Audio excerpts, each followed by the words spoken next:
5. Getting more appointments. When a man has done his best, has given his all, and in the process supplied the needs of his family and his society, that man has made a habit of succeeding. Mac R. Douglas. The most important rule for selling success is spend more time with better prospects. This rule contains just 6 words, but it summarizes your complete strategy to selling.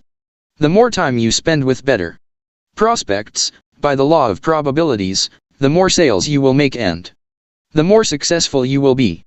Finding new people to talk to and then approaching them for the first time is one of the most challenging parts of selling. All advertising/promotion is designed to speed up this process, or to make it easier. Prospecting is also the part of selling that causes the most stress and frustration.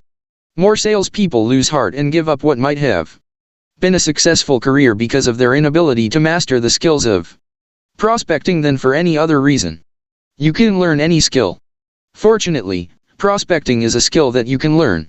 If anyone else is good at prospecting, that is proof that you can be good as well. You simply need to learn the strategies and techniques used by other top people and then adapt them to your own work until you feel comfortable with them. After that, your sales success is guaranteed. By now you have done your creative thinking and analysis of your market. You have identified your major competitive advantages and your unique selling proposition. You know exactly the very best type of people to talk to, what to say, and why they should buy from you rather than from anyone else. You have loaded your gun and cocked it. Now you have to aim and fire. This is the hard part. Now you have to contact, either by phone or face-to-face, a real, live prospect who has never seen you before. This is one of the most fearsome parts of selling until you master it. The process of prospecting. An ongoing analysis of your product and your market will give you a continuous stream of new prospects and prospect groups to call on. Your first contact with the prospect will begin the process, which will or will not conclude with the sale.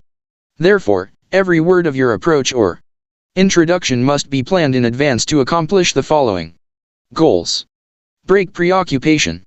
Your approach must break the preoccupation of the prospect. Everyone you call on is busy and thinking about other things. They are completely involved in their own problems, work, family, health, business, or bills. Unless you can break through this preoccupation with your opening words, you never get a chance to make a sales presentation. Some salespeople phone, introduce themselves, and begin talking about their product or service immediately. A better way is to introduce yourself and then ask, I need about 2 minutes of your time. Is this a good time to talk? Only when the prospect has confirmed that he has a couple of minutes to listen to you do you ask a question aimed at the result or benefit of what you are selling. Sell the appointment, not the product. Never talk about your product or price on the phone unless you can actually make and conclude the sale without seeing the prospect personally. This is an important rule. Young salespeople, in their eagerness to get appointments, often blurt out details about their product in the first couple of sentences. If you do this, you will kill the sale. The prospect does not have enough information to seriously consider your offer. Instead, he will say, I'm not interested, or we are not in the market right now. You will end up talking into a dead telephone line.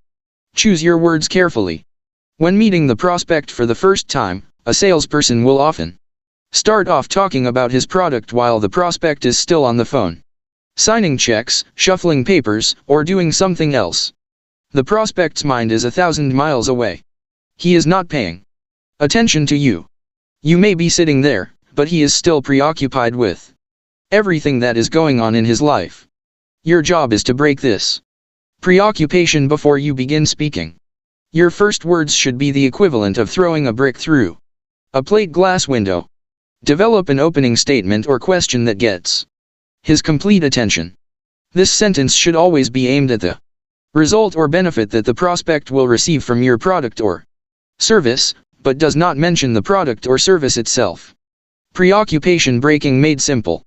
Many years ago, there was a salesman who worked for Corning Glass. This was the year that the company introduced safety glass for the first time. This product contained a transparent plastic sheet between two pieces of glass, and as a result, it did not shatter the way most windshield glass did at that time. This young salesman went out with his new product, and within 1 year he became the top-performing salesman of safety glass in North America. At the National Sales Conference, he received the first prize for sales performance and was invited to share his secret with the other salespeople present. They wanted to know, how did you sell so much more safety glass than anyone else? Demonstrate the benefit. He explained, first of all, I got the factory to cut some safety glass into 6-inch squares as samples.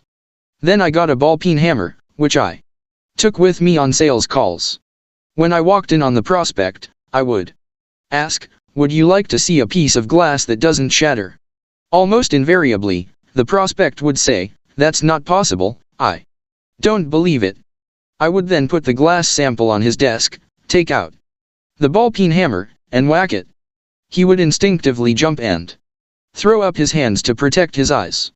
When he looked down and saw that the glass had not shattered, he would be amazed. After that, it was simple. I would just ask, how much would you like? Take out my order pad, and begin writing. Teach it to everyone. Corning Glass was so impressed with this technique that the following year they bought ball-peen hammers for all their salespeople, provided them with samples of safety glass, and sent them out nationwide. The method really worked. They sold glass by the carload. At the end of the year, at the next national sales convention, the young salesman, for some reason, was still head and shoulders above every other salesperson in the country. Once again, they invited him up on the stage to receive his award as the top salesperson in the country. And again they asked him, what is it that you did this year to outsell everybody else? Get the customer into the act. Well, he said, I knew that you were all going to use my method, so I had to come up with a new technique. Now when I go in to see the customer, I've got a ball-peen hammer in one hand and the sample of safety glass in the other. I ask him, would you like to see a piece of glass that doesn't shatter? He usually says, I don't believe it. Then, I put the piece of glass on his desk and I give him the hammer and have him hit it. When he tries and fails to smash the glass himself, he is totally convinced. Then I write up the order. Well begun is half done. A good opening, with a strong question aimed at the result or benefit of your product, can get you almost to the close of the sale. A strong opening breaks the prospect's preoccupation, makes him fully alert, and gets you his complete attention. He is immediately willing to listen to you. Marketing guru Dan Kennedy has a powerful technique for testing your opening sentence when you visit a prospect for the first time. He says that your opening words should trigger the response. Really? How do you do that? For example, we can provide you with glass that doesn't shatter. Really? How do you do that? Your statement should immediately grab his undivided attention. Your time is limited. You only have about 30 seconds at the beginning of your meeting to get the prospect's complete attention. In the first 30 seconds, the prospect decides whether or not he is going to listen to you. If you wander or make general conversation, the prospect will grow impatient. Within 30 seconds, he will have turned off and tuned out. It is then hard to get him back. Experts generally agree that the first 15 to 25 words out of your mouth set the tone for the rest of the conversation. You should select these words carefully and rehearse them regularly. They should not be left to chance. The first 15 to 25 words out of your mouth set the tone for the rest of the conversation. Many salespeople meet with a prospect for the first time and say to themselves, I can hardly wait to hear what I have to say. I wonder what's going to fall out of my mouth next. This is not for you. Plan it word for word. Your opening question or statement should be planned word for word, rehearsed in front of a mirror over and over, and memorized. You then must go out and say it to a real live prospect. See what kind of response you get. If your prospect does not respond with interest and complete attention, it is back to the drawing board. You have to rework your opening question or statement until it gets the kind of reaction you want. Really, what is it Cold calling for appointments. I learned about the importance of this from my own experience. When I was selling sales training, I would call people on the telephone and say something like, "I would like to talk to you about training your salespeople." This automatically triggered responses such as, "We can't afford it. We don't have the time to train our salespeople. We have our own sales training program. Our people don't need training. Sales are down right now, and we can't pay for it. Business is bad. We don't have any training money in our budget." With some variation, these are the same things that prospects tell us all the time. Rewrite and reword your opening words. When I found that I wasn't getting anywhere with my approach, I sat down and studied it. I spent several hours working and reworking my opening comments, trying to determine how I could cold call on prospects in sales organizations more effectively. I finally realized where I was going wrong and developed a strategy to compensate for it. The first thing I decided was that I had to be sure that I was speaking to the right person before I made any attempt to set up an appointment. Who is the prospect for sales training in a business organization? It was obviously the person who was responsible for making decisions about sales training for the salespeople, the owner or sales manager. My second question was, what is the basic need or concern of my ideal prospect? This, too, was obvious. My ideal customer was not interested in sales training. He was interested in higher sales volume, in increasing sales results. I realized that I had to ask a question that focused on that specific need, the result or benefit that my ideal prospect was seeking. Back to the phone. I began prospecting by telephone once more. My first question was to the receptionist, who is the person in your organization that is responsible for sales and sales training. That would be Mr. Brown, our sales manager. Could I speak to Mr. Brown, please? And the receptionist would put me through. When I got through, I would say, "Mr. Brown, my name is Brian Tracy. I'm with the Institute for Executive Development. I was wondering if you would be interested in a proven method that could increase your sales by 20 to 30% over the next 12 months. What kind of response do you think I got?" Almost every prospect answered, "Of course. What is it? Repeat the key benefit." I would then repeat the key benefit, or hot button. "Mr. Brown, we've developed a method to increase your sales by 20%, 30%, and even 50% over the next few months." The prospect would often say, "Really? How do you do that?" My response would be, "That is exactly why I am calling you. I just need 10 minutes of your time to show you this system, and you can decide for yourself if it applies to your company and your salespeople." From failure and frustration in telephone prospecting, I began getting appointments with 4 out of 5, and even 9 out of 10 people that I called cold, out of the phone book. With this simple change in my approach, I did more business in the next 2 months than I had done in the previous year. Your opening question should trigger the response, "What is it?" or "Really? How do you do that?" If it does not generate such a response, then you need to rework the question. If it is not breaking the prospect's preoccupation and getting his complete attention, you must reword the question until it does. Sales resistance is normal. If the prospect says, "Well, I'm not really interested," it means one of two things: either your question is not strong enough, or the person that you are talking to is not a prospect for what you are selling in the first place. You are probably talking to the wrong person. When you open with a strong statement or question, you separate yourself into an elite class of sales professionals. Instead of wasting the first couple of minutes talking about your product line and how long you have been in town, you go straight to the subject that is of most interest to the prospect. Neutralizing initial sales resistance. Whenever you phone a prospect for the first time, you are interrupting him from something he is doing that he considers to be more important than anything you have to say. Everyone is busy. For this reason, you should always expect initial sales resistance, even if you are offering the very best product at the very best price to the most qualified prospect in the world. Here is a simple technique that you can use to neutralize sales resistance at the very beginning. When the prospect says something like, "Thanks for calling, but I'm not interested," or "We're not really in the market right now," you shouldn't take it seriously. The prospect has no idea how good your product or service can be for him and his company. His reaction is a knee-jerk, automatic response to any sales offer. Roll with this resistance, like a boxer rolls with a punch, and come back with these words: "That's all right.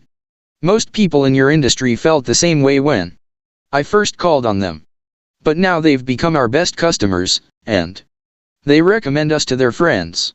When the prospect hears these words, he immediately stops what he is doing and starts paying attention. He will almost invariably say, "Oh, really? What is it then?" Customize your comeback. You can make these words even more powerful by being specific about the prospect's occupation. You can say, "That's okay. Most people in the financial services industry felt the same way when I first called on them. But now they've become our best clients, and they recommend us to their friends." In Robert Cialdini's book, Influence, he explains the impact of social proof in building credibility and arousing desire. Social proof comes from other people, like the customers who have already bought the product or service. Whenever we hear of someone else like us, in our business or with our same interests or beliefs, who has bought a product, we are immediately interested in knowing what it is. If lots of people like us have bought a particular product, we almost automatically conclude that it is a good choice for us as well. When the prospect says, "Oh, really? What is it?" then you say, "That's exactly what I would like to talk to you about, and I just need about 10 minutes of your time." You can decide for yourself if it's right for you. Frequently, busy prospects will say, "Well, can you tell me a little bit about it on the phone?" Don't sell on the phone. You reply, "Mr. Prospect, I'd love to tell you about it on the phone, but I have something I have to show you. You need to see it personally." This triggers the powerful emotion of curiosity. You should immediately offer 2 time periods to meet. Would Tuesday morning be convenient for you? Or would sometime on Wednesday afternoon be better? Remember, the purpose of your first call is not to sell or even to discuss your product or service. It is to get a 10-minute face-to-face appointment with the prospect. Do not talk about anything else but this appointment, and absolutely refuse to discuss your product or price on the phone. Sidestep the excuse. Sometimes the busy prospect will say, "Could you send me something in the mail?" If you send the prospect something in the mail, the chances are very high that he will lose it, forget about it, or decide not to see or talk to you at all. He will feel that he has enough information to make a decision and that he doesn't have to tie up his time with a salesperson. Sending things in the mail is usually a complete waste of time and money, unless you are selling from a distance. When the prospect asks if you could mail something, respond by saying, "I would love to mail it to you, but you know how undependable the mail can be today. Why don't I drop it off to you personally on Tuesday afternoon when I'm in the area? Will you be available at that time?" Don't be put off. The prospect may now make a last-ditch effort to avoid committing. "All right, why don't you call me on Monday and we can set up a specific time to get together next week?" If you accept this put off, then when you call on Monday, the prospect will be in a meeting from which he will probably never emerge. Instead say, "Mr. Prospect, I've got my calendar here in front of me. Do you have your schedule handy?" The prospect will always agree that he has his schedule near at hand. You then say, "Let's set up a specific time right now. If something comes up and this time doesn't work for you, you can give me a call and we can reschedule. Would Tuesday afternoon at around 3 o'clock be convenient for you?" When the prospect agrees to meet with you at a specific time, you have made your first sale, the sale that makes the real sale possible. You then confirm by repeating the time, day, and date of the meeting, plus you give the prospect your telephone number in case something comes up. Once this has been done, thank the prospect, repeat the time, date, and place of the meeting, and say, "Thank you, you are really going to like what I have to show you." When the prospect agrees to meet with you at a specific time, you have made your First sale, the sale that makes the real sale possible. Face to face with the prospect. Your first selling task is to get the prospect to listen to you. Before the prospect will relax and listen to you, she wants to be sure of 5 things. She may not say it or ask for these 5 factors by name, but they are essential if you want to get a fair hearing. First, she wants to be sure that you have something important to communicate. That is why you go straight to the result or benefit of what you sell in your first sentence. If what you are offering is relevant to her life or work, you will have her complete attention. Second, she wants to be sure that you are talking to the right person. Since your product or service usually solves a problem of some kind, she wants to be sure that she is the one with the problem or need that you can solve or satisfy. Fortunately, you have already qualified this prospect when you got through to her via the receptionist. You already know that you are talking to the right person. But if you have any doubts at all, ask her, are you the person that I would talk to about increasing sales in your organization? Are you the one with whom I should speak about cutting your costs of information processing, or are you the person to talk to with regard to the specific need or problem within your organization? Remember, you do not sell a product or a service. You sell a solution to a problem or the satisfaction of a genuine need. You must initially find the person who has the problem or the need. Only then can you begin talking about helping her get the benefits of what you are selling. There is no point in doing a wonderful sales presentation to someone to whom your product is of no interest or who is not in a position to make a buying decision. Always be sure you are talking to the right person. Third, at least initially, the prospect wants to be assured that your visit will be short. People are extremely busy today. They are often overwhelmed with problems and responsibilities. They become nervous and negative if they think that someone is going to take up a lot of their time. You must therefore assure them right away that you are only going to take up a couple of minutes to tell them about the benefit you have mentioned in your opening question. Fourth, the prospect wants to be sure that she will be placed under no obligation if she meets with you. This is why you say, I have something to show you, and you can judge for yourself. This takes the pressure off the prospect and often determines whether you get the appointment in the first place. Fifth, the prospect wants to be sure that you will not use high pressure. The 2 most common fears of prospects, with regard to salespeople, are the fear of being pressured and the fear of being taken advantage of. By approaching the prospect with a positive, polite, and friendly attitude, you take these fears away. You cause her to relax and listen to you more closely. You have to accomplish these 5 goals at the beginning of your conversation, and often on the phone with a new prospect, just to get the appointment. There is a method for doing this that I have taught to thousands of salespeople.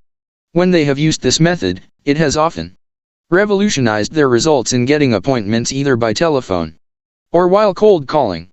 Begin with a well-structured question. When you finally get face-to-face with a new prospect, introduce yourself, shake hands, sit down, and begin by asking a well-structured question. This is often an interesting or unusual question aimed at the benefit of what you are selling. Questions are powerful, because each person is conditioned from childhood to answer questions when they are asked. If you ask a person what time it is, before he can think of anything else, he will look at his watch and tell you the time. People respond automatically to questions. This is why we say in selling that the person who asks questions has control. The person who is asking the questions controls the person who is answering. The very fastest way to take control over any conversation is to pause and ask a question. Until the other person has answered your question, he will be totally focused on what he is saying. When you ask the prospect, "May I ask you a question?" he will almost always say yes. You will then be in complete control. Continue asking questions. Good questions trigger good responses.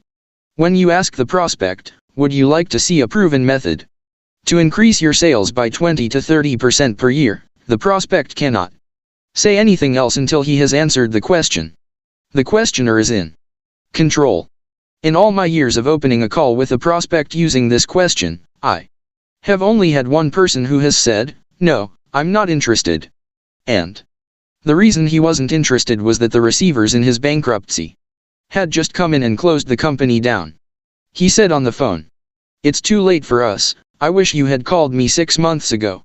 But every other sales manager to whom I have asked that question has said, "Yes. What is it? When would you like to come in and talk?"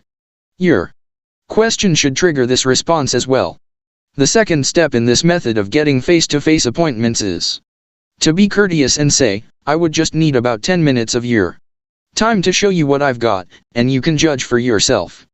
The essential point to convey is, you be the judge. This assures the prospect that the meeting will be brief, he will be under no pressure, and you have something important and relevant to share with him. Refer to other happy customers. In most cases, even with the best opening question, prospects will be reluctant and resistant to making an appointment with you. To overcome this resistance, the most powerful technique is to refer to other satisfied customers who are already using your product. If you are calling on a printing company and you have already sold one of your products to another printing company, tell them, another company in your industry, ABC Printing Services, is already using this product and is getting great results. Because of the power of social proof, this often changes a negative or neutral prospect to positive and triggers a desire to see you and learn about what other people in that industry are already doing. Build the credibility of your product. When I was selling sales training, I would say, hundreds of companies are already using this process and are reaping great results. It is proven, practical, and completely guaranteed. And I just need 10 minutes of your time to show it to you, and you can decide for yourself. Anyone can give you 10 minutes. They may not be able to give you half an hour before the month after next, but they can give you 10 minutes right away if you have something that is of interest to them. Be professional at all times. It is important that you don't make the mistake of offering the prospect a choice of 2 specific times, such as would 10:30 this morning or 11:20 tomorrow morning be best for you. This is an old, manipulative method of getting appointments that customers have heard so many times. If you use it, you hurt your credibility. Even if the prospect is interested in your offering, he may lose interest if he feels you are trying to manipulate him. This is the time when you must be pleasant, positive, and persistent. Offer the prospect a choice of general times, like around 10 on Wednesday or 3 in the afternoon on Thursday. If neither of these times will work for the prospect, ask, when would be a convenient time for you? The person who asks questions has control. Confirm the appointment. Once you have made an appointment, the job is not done. It is only beginning. Before you go off to a prearranged appointment, always call to reconfirm. This is a mark of top professionals. Many people are afraid to call and confirm because they fear that the prospect will cancel the appointment. So they just show up at the scheduled time. Often, however, the prospect has been called into a meeting or out of town. Sometimes he or she is sick or has had an emergency. A large number of prearranged appointments fall through for reasons over which you have no control. There are 2 ways to confirm an appointment. The first is to call through to the prospect and tell him that you will be there at the scheduled time and are looking forward to seeing him. This gives the prospect an opportunity to reschedule if something has come up that conflicts with your meeting. Another way to confirm an appointment is to simply call the receptionist and ask, "Is Mr. Brown there?" When the receptionist says, "Yes," you then say, "Good, this is Brian Tracy. I am just calling to confirm my appointment with him at 10 o'clock tomorrow morning. Please tell him that I will be there on schedule. Thank you very much. If for any reason your appointment is cancelled, move immediately to reschedule it at a specific time, using the techniques that I explained earlier in this chapter. I have often set up and confirmed appointments at a specific time, several weeks in advance. It is amazing how many of these prearranged appointments come off on schedule and how much business eventually comes from them. Manage by exception. The prospect will often say, "I am not sure that I will be in town on that day. Could you call me back in a few days or next week to set something up?" When you hear this, You immediately respond with, Mr. Prospect, I know how busy you are. But let's manage by exception. We'll set a firm appointment now, and if anything comes up later, we can change it at that time. Be polite, but be persistent. Once you have an opportunity to speak to an interested and qualified prospect, you must be insistent on nailing down a specific time to meet with that prospect. Human beings are strongly affected by their expectations. If they expect to learn or to benefit from meeting with you, they will be looking forward to your appointment. If there is a need to reschedule, they will usually call you if you have set it up correctly at the beginning. Your chances of making a sale once you get face-to-face with the prospect increase by 10 or 20 times over a telephone discussion. Once the prospect has an opportunity to meet you, see you, look you in the eye, and realize that you are a knowledgeable, professional person, he is much more likely to take you seriously. Improve your telephone prospecting. There are two things you can do to improve the quality of your telephone prospecting. The first is to stand up when you speak to the prospect. When you stand up, you align all the energy centers of your body. The strength and tone of your voice will sound stronger and more confident. You will have more energy. You will sound more believable and authoritative. The second thing you can do is smile into the phone when you speak. Surprisingly, a smile can be felt on the other end of the line. People also know when you are not smiling, or even worse, when you are frowning. Many salespeople with whom I work actually set up mirrors on their desks and smile into them when they are talking on the phone to their prospects. When you combine standing up with smiling, you project greater energy and sincerity.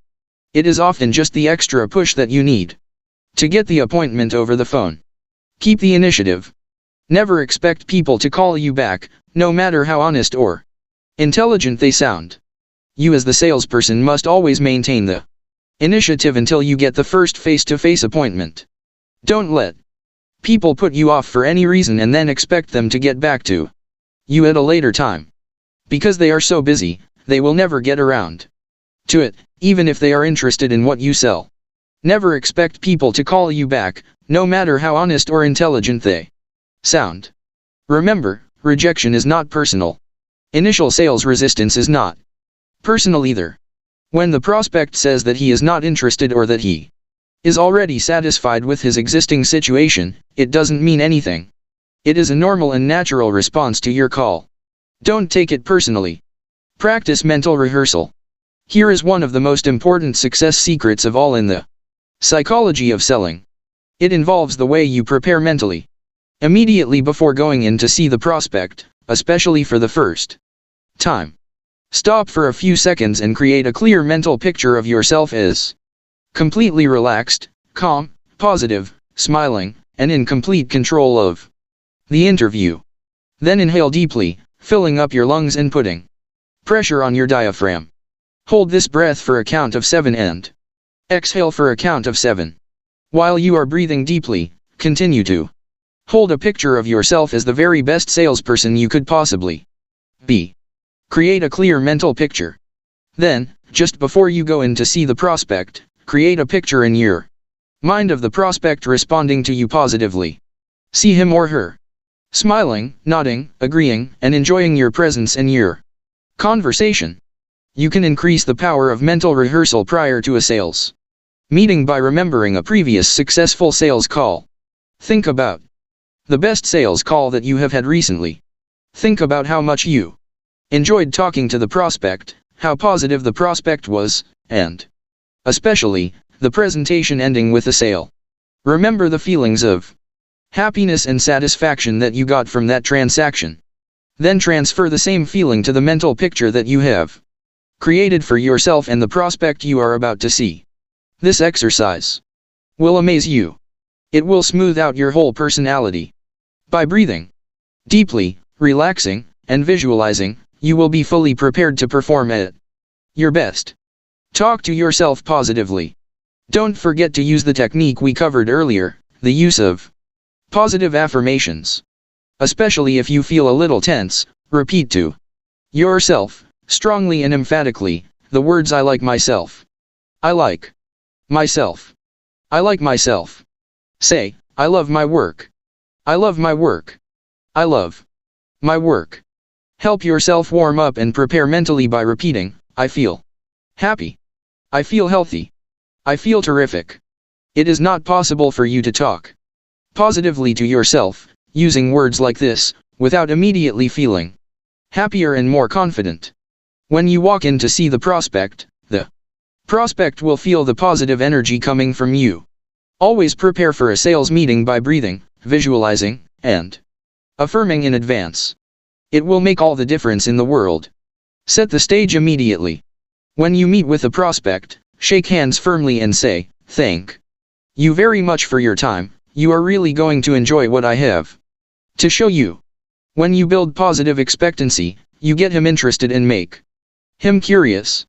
He begins saying to himself, I wonder what it is.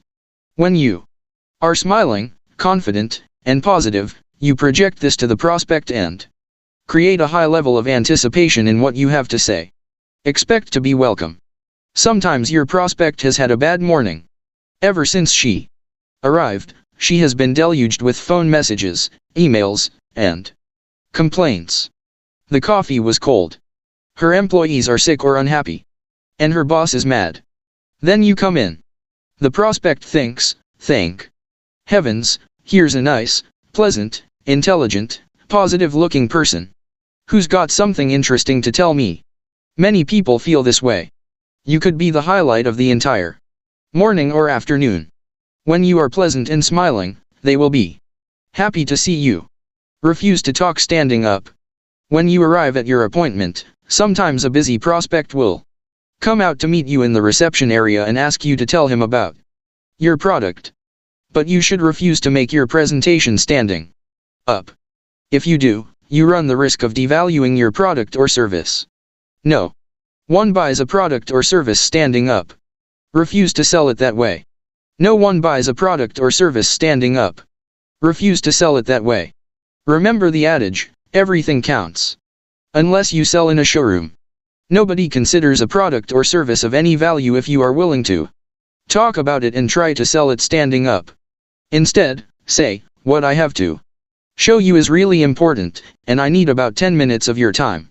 If the prospect does not invite you to sit down to discuss your offering, say, if you don't have the time right now, perhaps we could schedule 10 minutes at a later date when it would be more convenient for you. But refuse to discuss your product or service standing up.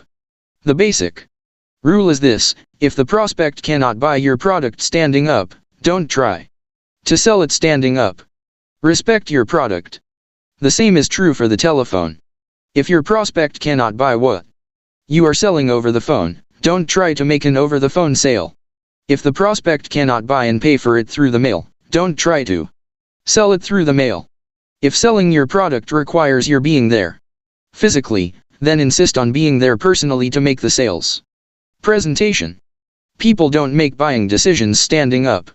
They make buying decisions sitting down, where they are comfortable, in their offices or their homes. They make buying decisions after listening, considering, reflecting, and looking at your material. They only buy after they have evaluated, reviewed, and decided that the benefits you offer are worth more than the price you charge. Action. Exercises. 1. Determine exactly the number of prospects you must call each day and each week to achieve your sales and income goals. 2. Spend 80% of your time prospecting until you have so many people to see that you do not have time to call anyone else. 3. Write out your script for telephone prospecting, memorize it, and practice it continually until it sounds natural and relaxed. 4. Ignore initial sales resistance when you prospect, focus on the result or benefit of what you sell, and refer to other happy customers who already use it. 5. Keep the initiative, nail down the exact date and time of your first appointment with the prospect. 6. Refuse to talk about your product or service, or the price, on the phone. Focus single-mindedly on getting a face-to-face meeting. Nothing more. 7. Prepare thoroughly for every sales meeting, do your homework, on the internet if possible, so you look and sound like an absolute professional when you meet the prospect for the first time. Meticulous planning will. 6. The power of suggestion. Whatever we plant in our subconscious mind and nourish with repetition and emotion will one day become a reality. Earl Nightingale. Human beings are greatly influenced by the suggestive elements in their environments, especially the human elements. The suggestive influence of a calm, confident, relaxed salesperson is very powerful. This is why the most successful salespeople are usually those who are the most tranquil and easygoing. They are usually well dressed, well groomed, and professional looking in every respect. Top salespeople have a calming, soothing effect on customers. They have confidence in themselves and in their product or service. As a result, we feel confident in listening to them. We feel convinced about the things they say and about the product or service they offer. The external environment. Each person is strongly influenced by his physical environment as well. Your environment has a tremendous impact on how you think, feel, and behave. Small changes in your environment can bring about immediate changes in the way you react and respond to what is going on around you. For example, normal room temperature is about 70 degrees Fahrenheit. But if you raise or lower this temperature by 5 degrees, it can dramatically change your level of comfort and the amount of attention you give to what is being said.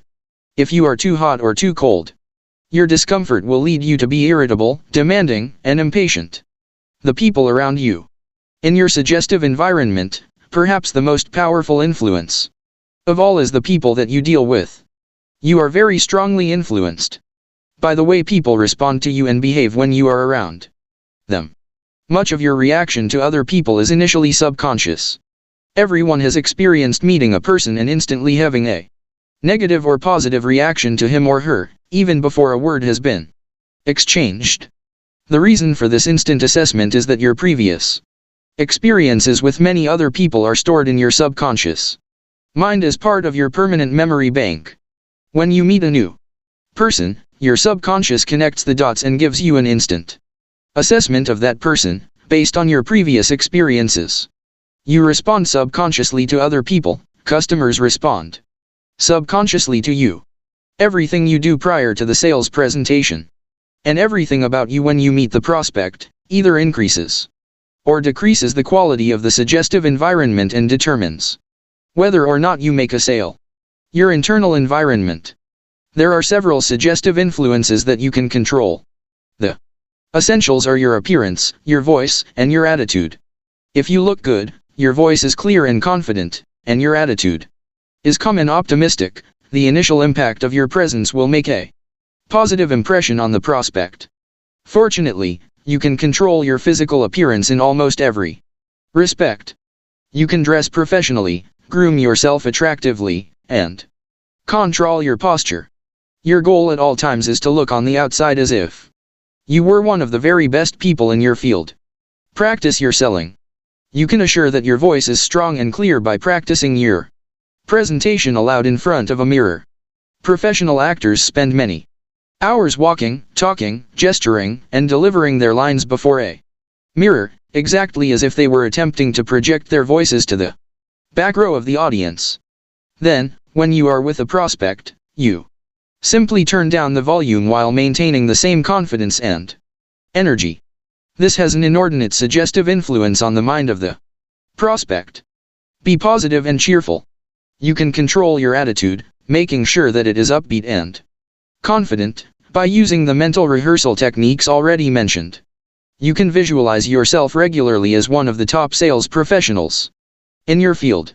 Before you go in to see the prospect, you can talk to yourself positively, repeating, "I'm the best. I'm the best. I'm the best." You can stand erect, with your back straight and your chin up. You can look the prospect in the eye and shake hands firmly. You can come across as a positive, prepared, professional salesperson in every respect. Dress for success. One of the turning points in my sales career came when a friend of mine took me aside and asked me if I had ever read anything about the proper clothes to wear when I met with a customer. I came from a family where no one ever wore a suit, and no one ever told me about the importance of dress in business. But I was a ready student. My friend explained a few things about dressing for success in business. Later I bought a series of books on the subject and studied dress extensively. What I learned was that 95% of the first impression you make on a prospect will be determined by your clothing. Prospects are visual. Prospects are intensely visual. The visual impact of your clothes strikes the prospect like a wave hitting a breakwater, and exerts a strong subconscious influence on that prospect. The way you look on the outside is considered to be an expression of the kind of person you are on the inside. The visual impact of your clothes strikes the prospect like a wave hitting a breakwater, and exerts a strong subconscious influence on that prospect. When you are well dressed and groomed, the customer unconsciously assumes that you come from a good company and that your product or service is of good quality.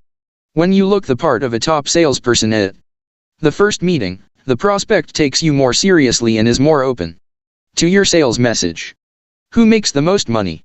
Over the years, in more than 1,000 seminars with more than 1,000,000 salespeople, I have noticed that the best dressed salespeople are always the ones making the most money in their fields.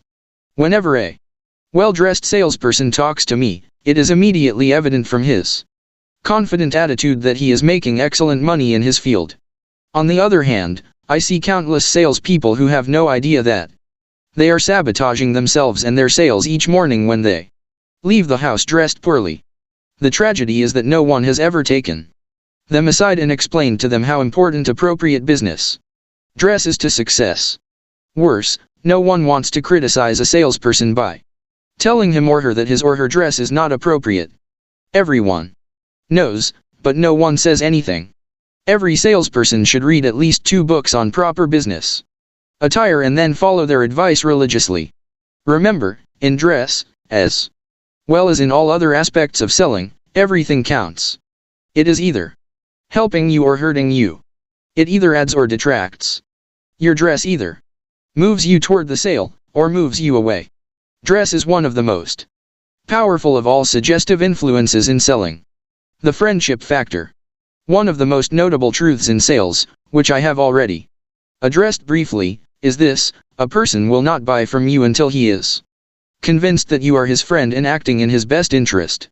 Another point in Robert Cialdini's book, Influence, is the importance of liking in sales success. If a prospect likes you, the details will not get in the way of the sale. But if the prospect is neutral or negative toward you, the details will trip you up every step of the way and often make a sale impossible. The first unspoken question a customer asks when he meets you for the first time is, "Do you care about me?" If you do not answer yes in the first minute or two, the customer will quietly lose interest in doing business with you. He may sit politely through your visit and your presentation, but at the end, he will thank you for coming in and tell you that he will think about it. We like to deal with people toward whom we feel friendly. We set the stage for this relationship in the first few seconds of the first conversation, and with the first few words. Hair care. The focus of the sales conversation should be on the face of the salesperson. For this reason, grooming is of the essence. The rule is that nothing about your grooming, or your dress for that matter, should distract from the message that you are there to deliver. You've heard the saying, "Birds of a feather flock together," or like attracts like. The fact is that we like to deal with people, and buy from people who are similar to us in as many respects as possible. We feel more comfortable with people who dress the way we do, groom the way we do, have the same attitudes and opinions that we have, and so on. The more you harmonize your appearance so that it is in keeping with the way people look in the customer's environment, the less resistance the customer has to listening to you and doing business with you.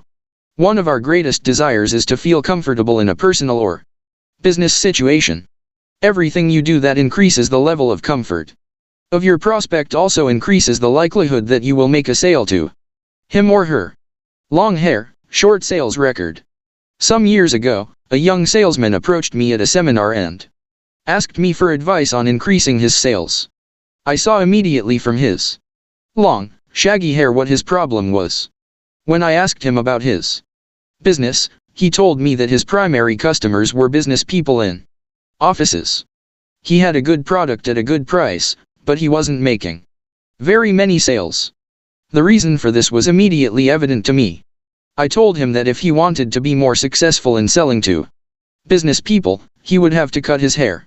He flared up and said that his hair length should not make any difference. He liked to express his personality by wearing long, shaggy hair over his collar. I explained to him that he could wear his hair as long as he wanted, but he was trading long hair for sales success. Immediate action, immediate results. Fortunately, he was a good student.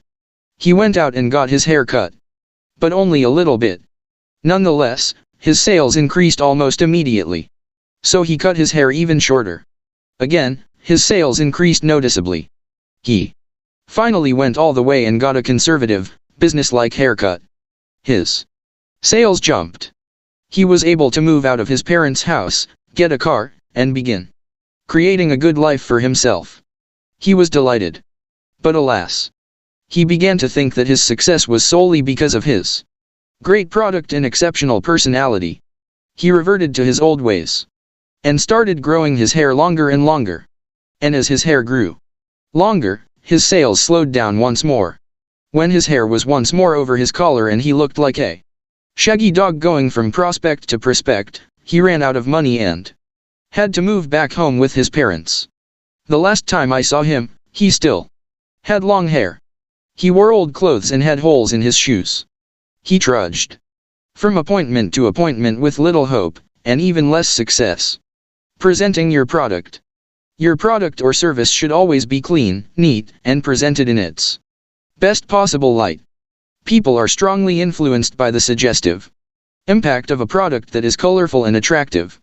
Prospects are negatively influenced by product materials that are dirty, dingy, peppered with coffee stains, or sloppy and disorderly. Always take the time to assure that your sales materials look excellent in every respect. Remember, people are highly visual. What they see has an inordinate impact on the opinions they form of you, your product or service, and your company. Practice your presentation. Your sales presentation should be well organized, practiced, and complete with all details. As much as 80% of the value of your product or service, as far as your prospect is concerned, will be contained in the quality of your presentation. If your sales presentation is random and wandering, the prospect will consider your product or service to be less desirable or attractive. If your presentation is crisp and well ordered and moves step by step in a logical process, the customer will assume that your product, your service, and your company are equally ordered and efficient. A professional sales presentation can dramatically increase the perceived value of what you are selling and simultaneously lower price resistance. Pleasant surroundings. Your surroundings should always be clean, orderly, and emanating success and prosperity. When people come to your place of business, they should immediately get the feeling that this is a successful organization. Everything should be tidy and in its place. In our advanced coaching programs, we train successful entrepreneurs to make changes in the images that they present to their customers. The results our clients have achieved are often astounding. Recently, a couple with a small business complained that, though they were quite successful in getting prospects to come to their office for an initial sales interview, afterward the prospects went away and never came back. These two very talented people were constantly working on upgrading and improving their sales presentation and materials, but to no avail. Something they were doing, or failing to do, was costing them an enormous amount of business. Upgrade your offices. It turned out that they had started their business working out of their home. When they decided to move from their home, they rented an inexpensive office and set it up with used furniture. Just as I had not known how to dress properly as a salesperson, they did not know how to lay out a business office. Because no one had given them any advice, their office looked cheap and second-hand. When prospects came in response to their sales and marketing activities, their first impression was that this was a second-rate company. The office looked and felt low budget. No matter how positive and cheerful they were in dealing with their customers, prospects could not get over the negative suggestive impact that the appearance of the office was having on their subconscious minds. They left and never returned. Take immediate action. Our coaching classes are held every 90 days. Once this couple understood the importance of the visual impact that their offices were making on their clients, they resolved to completely redecorate, get new furniture, put in new carpets, hang art on the wall, install a professional music system, and have fresh cut flowers in their reception area. They went back and implemented these ideas immediately. When they returned to the coaching class after 90 days, they were bubbling with excitement. Their closing ratio had jumped from about 5% to about 50%. They had tripled their sales and profitability. They were absolutely amazed at the impact that their attractive and well-appointed offices had on their prospects.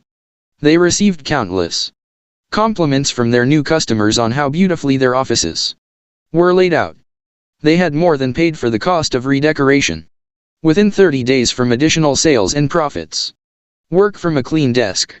One of the rules of office etiquette is, keep your desk clean. When you have a neat desk in an orderly office, you look like a successful person. On the other hand, when your desk is cluttered with all sorts of things, you look confused, disorderly, and incompetent. People conclude that it would be unsafe to do business with you. You should only have one thing on your desk at a time, the one task that you are working on at the moment. Everything else should be put away, in drawers, on the credenza behind you, or in files. You can even clear your desk by putting everything in a stack, and putting the stack on your floor behind the desk. But keep your desk clean. Double your productivity. In my extensive work on time management and personal productivity over more than 20 years, I have found that people who work from a clean desk are 2 or 3 times as productive as those who work from a cluttered desk. When you work from a clean desk, you can focus and concentrate on one thing at a time. People who work from a clean desk are 2 or 3 times as productive as those who work from a cluttered desk. When your desk is cluttered, you are constantly arranging and rearranging papers and work. Most of the time, you are unsure where everything is. You spend an enormous amount of time going back and forth, getting little done. Single focus is the key to high productivity, and a clean desk is the key to single focus. Create an impression of value. When you look like a total professional, well-dressed and well-groomed, and your sales presentation is organized, efficient, and effective, the customer gets the unconscious feeling that you are selling a valuable product that is worth every penny you charge. As the customer's confidence in you and your company increases, his or her price resistance declines. First-class companies, represented by first-class people, find it much easier to charge higher prices than their second-rate competitors. The way you see is the way you will be. To succeed, you must see yourself as a complete professional in every respect. Treat yourself, and your customers, as if you were one of the best educated and most knowledgeable people in your business. Think of the behavior of an accountant or management consultant. In each case, these professionals do not start off talking to you in a random fashion. They have a series of questions that they ask you, in order. They seek a specific quality and quantity of information that they request from you in a systematic way. And the more they focus on asking that series of questions about you and your situation, the more confident you feel in doing business with them. You are a world-class professional. Imagine yourself as a doctor of selling. The more time you spend asking your patient logical, intelligent, well-organized questions, the more he feels that he is in the presence of a professional. His initial sales resistance and skepticism decline. His confidence in you increases. He relaxes and opens up. He realizes that you are there to help him solve a problem or achieve a goal. He begins to work with you rather than hold back from you. Walk the talk. Body language is also important in selling. According to Albert Mehrabian of UCLA, the message you convey in a sales conversation is 55% body language, 38% tone of voice, and only 7% in the words that you use. Because people are highly visual, they are most affected by the predominant message that you convey, and this is usually communicated by the way you hold and use your body. When you walk, Imagine that your head is dangling from a string, holding your entire body erect. You should breathe deeply with your shoulders back and your spine straight. Raise your chin and look straight ahead. Walk and move with strength and confidence. Pick up the pace. Don't shuffle along. Move fast, as if you have places to go and people to see. Your overall physical impression should be one of a busy, active, confident, and effective sales professional. Shake hands firmly and fully.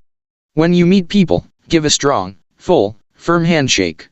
This initial physical contact can often make or break the sale for you.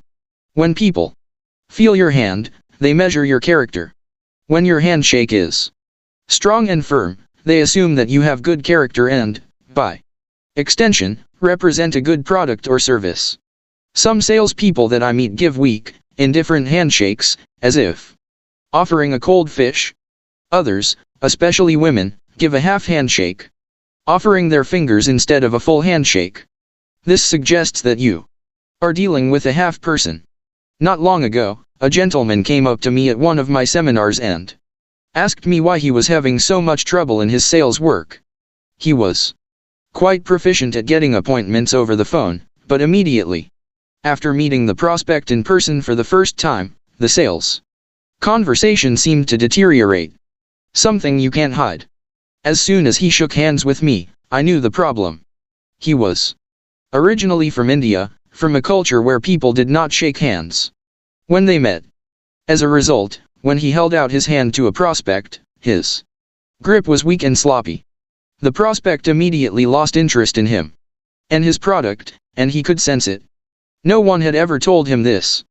He had no idea how important a firm handshake was in initiating a business contact in our culture.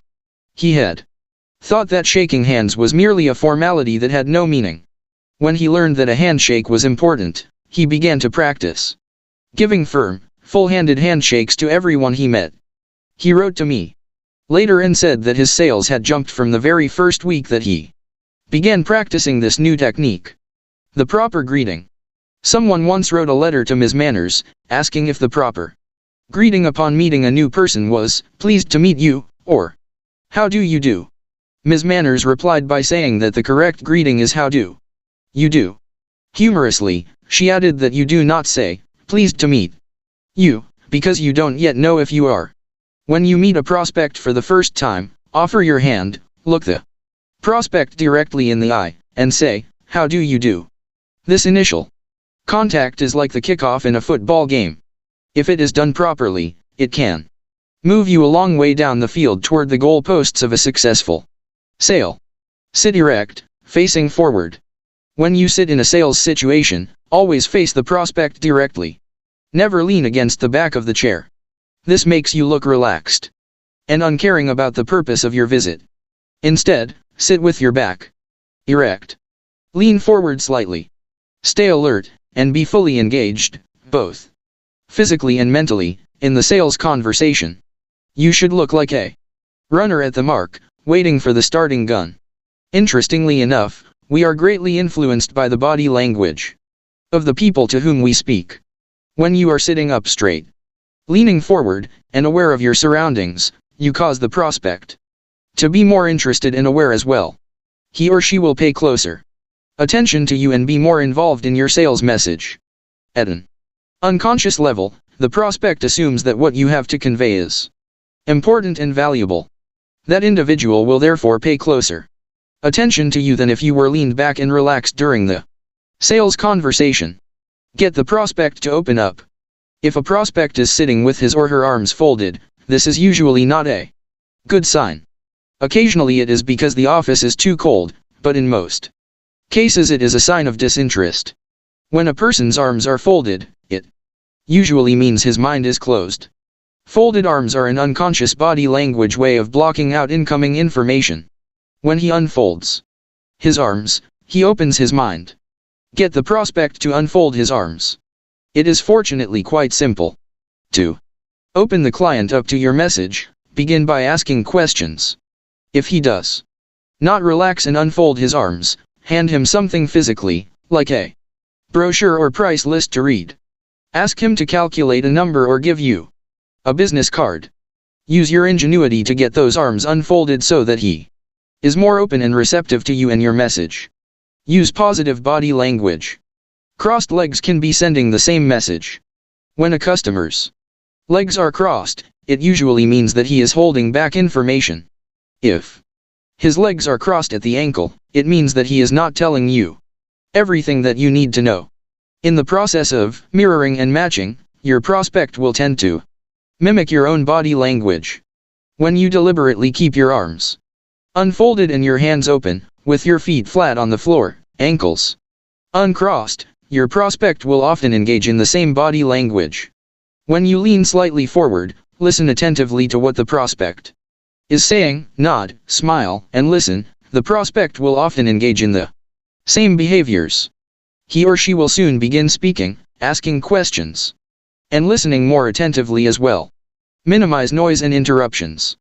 People can only concentrate on one thing at a time.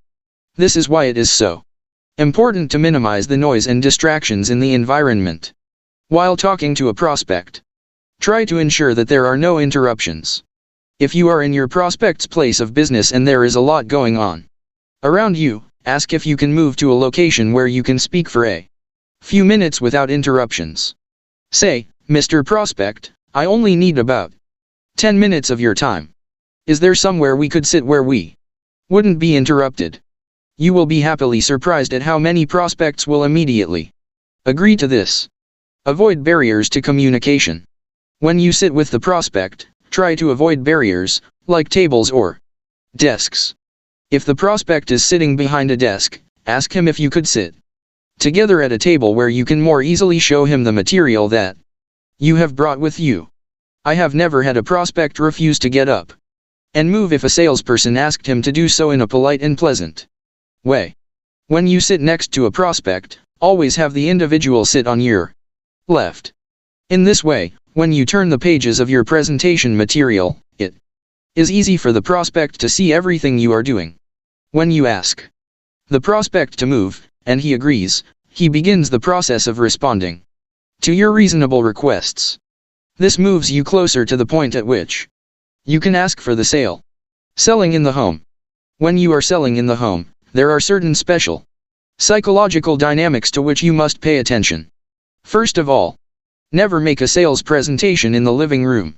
People do not make important business or family decisions in the living room, they make them in the kitchen or at the dining room table. These are the places where they talk about business matters that affect them. Even though you are invited to sit in the living room, say instead, why don't we sit at the kitchen table, where we will be more comfortable? Then stand. The suggestive influence of a professional salesperson standing up, waiting to be led to the kitchen or dining room table, is very powerful, and almost irresistible. Wait to be seated. When you get to the kitchen or dining room table, wait for them to show you where to sit.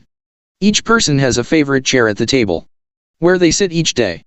You must be sure that you do not seat yourself in that chair. When you sit at the table, make sure you can maintain eye contact with both people. When you ask questions and explain your product, continually alternate the person you are speaking to so that both people feel fully involved in the presentation. Always be polite. Finally, with regard to etiquette, whether in a place of business or at home, never forget your manners. Always be courteous and considerate with prospects, their employees, their spouses, and with other people in the office. When you go to your appointment at a place of business, always treat the receptionist with courtesy and respect. Treat everyone as if he or she is really important and valuable. Behave toward each person as if he or she is $1 million customer or has the potential to become one. The reward for treating people well. Perhaps the greatest benefit of all from treating people well is this. Whenever you do anything to raise the self-esteem of another person, your self-esteem goes up to the same degree. When you are polite and respectful, you like and respect yourself more, while causing other people to like and respect themselves more at the same time. The more you practice these critical suggestive elements in selling, the more powerful, positive, and confident you become, and the higher your sales will be. Action. Exercises. 1. Everything counts. Take complete control of every factor that your prospect sees, hears, feels, and does. Plan in advance. 2. Visualize yourself as a doctor of selling, as a world-class professional, thoroughly knowledgeable, with an excellent product or service. 3. Dress for success. Pattern your dress after the most successful and highest paid people in your business. Look like the kind of person that a customer can confidently take advice from.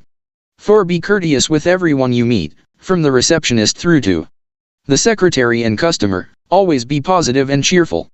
5. Practice mental rehearsal before every sales call. Imagine yourself as calm, controlled, optimistic, and completely relaxed. The way you see yourself is the way you'll be.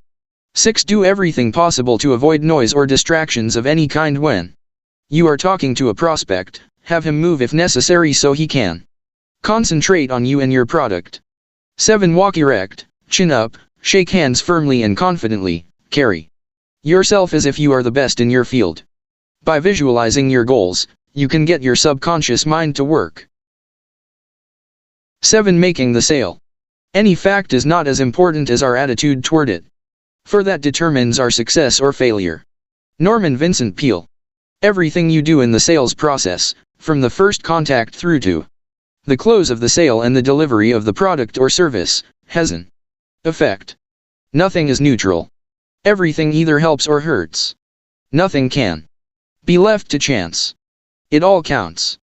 The first words out of your mouth begin the process that leads to either a sale or a rejection. When you meet a prospect for the first time, his or her level of sales resistance is at its highest.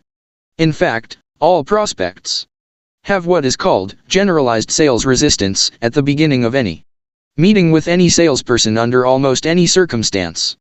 This is a normal, natural part of living in a commercial society.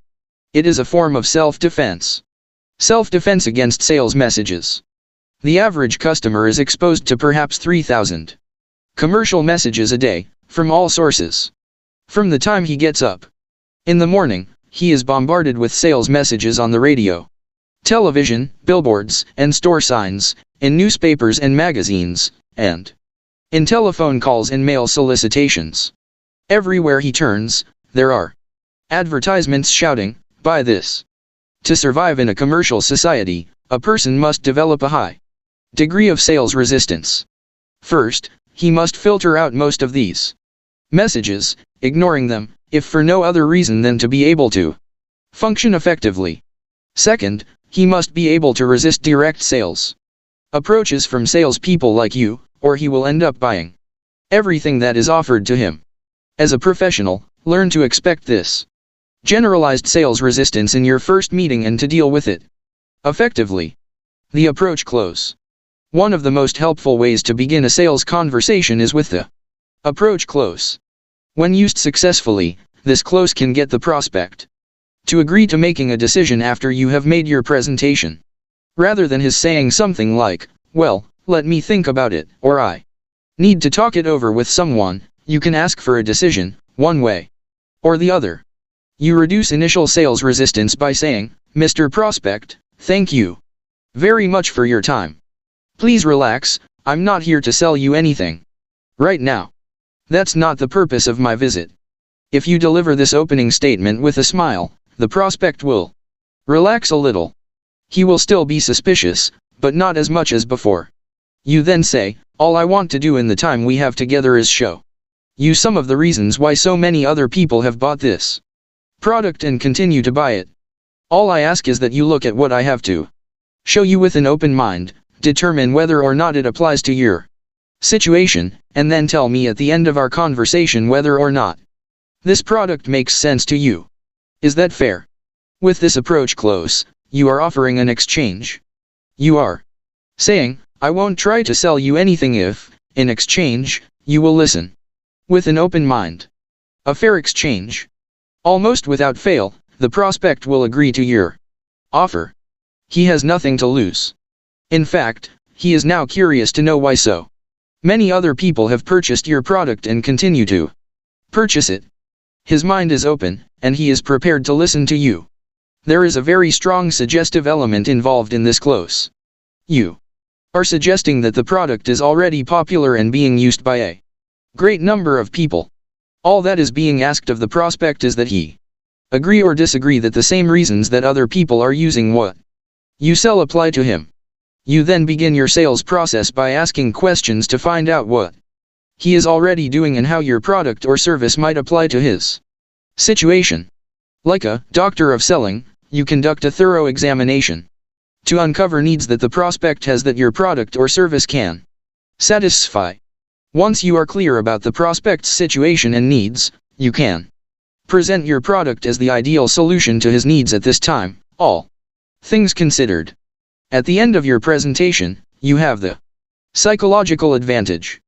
Ask for an answer. If the prospect says, "Well, I have to think it over," you can respond by saying, "Well, Mr. Prospect, I appreciate that. But you promised you would tell me one way or the other if this applied to your situation or not." You then say, "And after what you've told me, it seems that this is ideal for you at this time, unless there is something else that I don't understand." This forces the prospect to give you a reason for hesitating or objecting. In either case, this allows you to answer the objection and to go on selling. But when a prospect ends with, "I want to think it over," there is nothing you can do. You cannot continue selling unless you have an objection that you can answer. By using this approach close, you force the prospect to give you an objection, which you can probably handle. You can use this approach close with virtually any product or service. When you suggest that large numbers of customers have already bought this, and continue to buy it, you build a high degree of positive expectancy right at the beginning. You trigger the prospect's curiosity. You get him to listen to you with an open mind and to give you any reasons that might cause him to hesitate at the end rather than putting you off with, "Let me think it over." The demonstration close. This is a powerful closing technique that you can use early in the sales conversation. It often sets up the conditions necessary for you to make a sale at the end of your presentation. The demonstration close starts with a strong question aimed at the chief result or benefit that the customer would enjoy when he buys your product, and simultaneously qualifies the prospect. When I was selling mutual funds, this method was very effective. I would open with the question, "Mr. Prospect, if I could show you the best investment available on the market today, are you in a position to invest $5,000 right now?" Change the focus of the conversation. This question changes the whole nature of the conversation. It is no longer, "Will you listen to me?" but rather, "How much are you capable of investing if I can fulfill the promise contained in my opening question?" The prospect might say, "Yes, if the investment is as good as you say, I could invest $5,000 today." You could further qualify the prospect by saying, "If you really liked it, could you invest $10,000 or more?" The prospect can say either yes or no. In either case, you are qualifying the prospect more narrowly and determining exactly what his financial situation is, even before you begin talking about your product or service. Let's say the prospect says, "I don't think I have $5,000. You can then ask, "Well, could you invest $3,000 if it was the best investment that you've ever seen?" The prospect might then say, "Well, if it was as good as that, I could probably invest $3,000. The qualified prospect. With these questions, you have qualified the prospect exactly in terms of his financial capacity.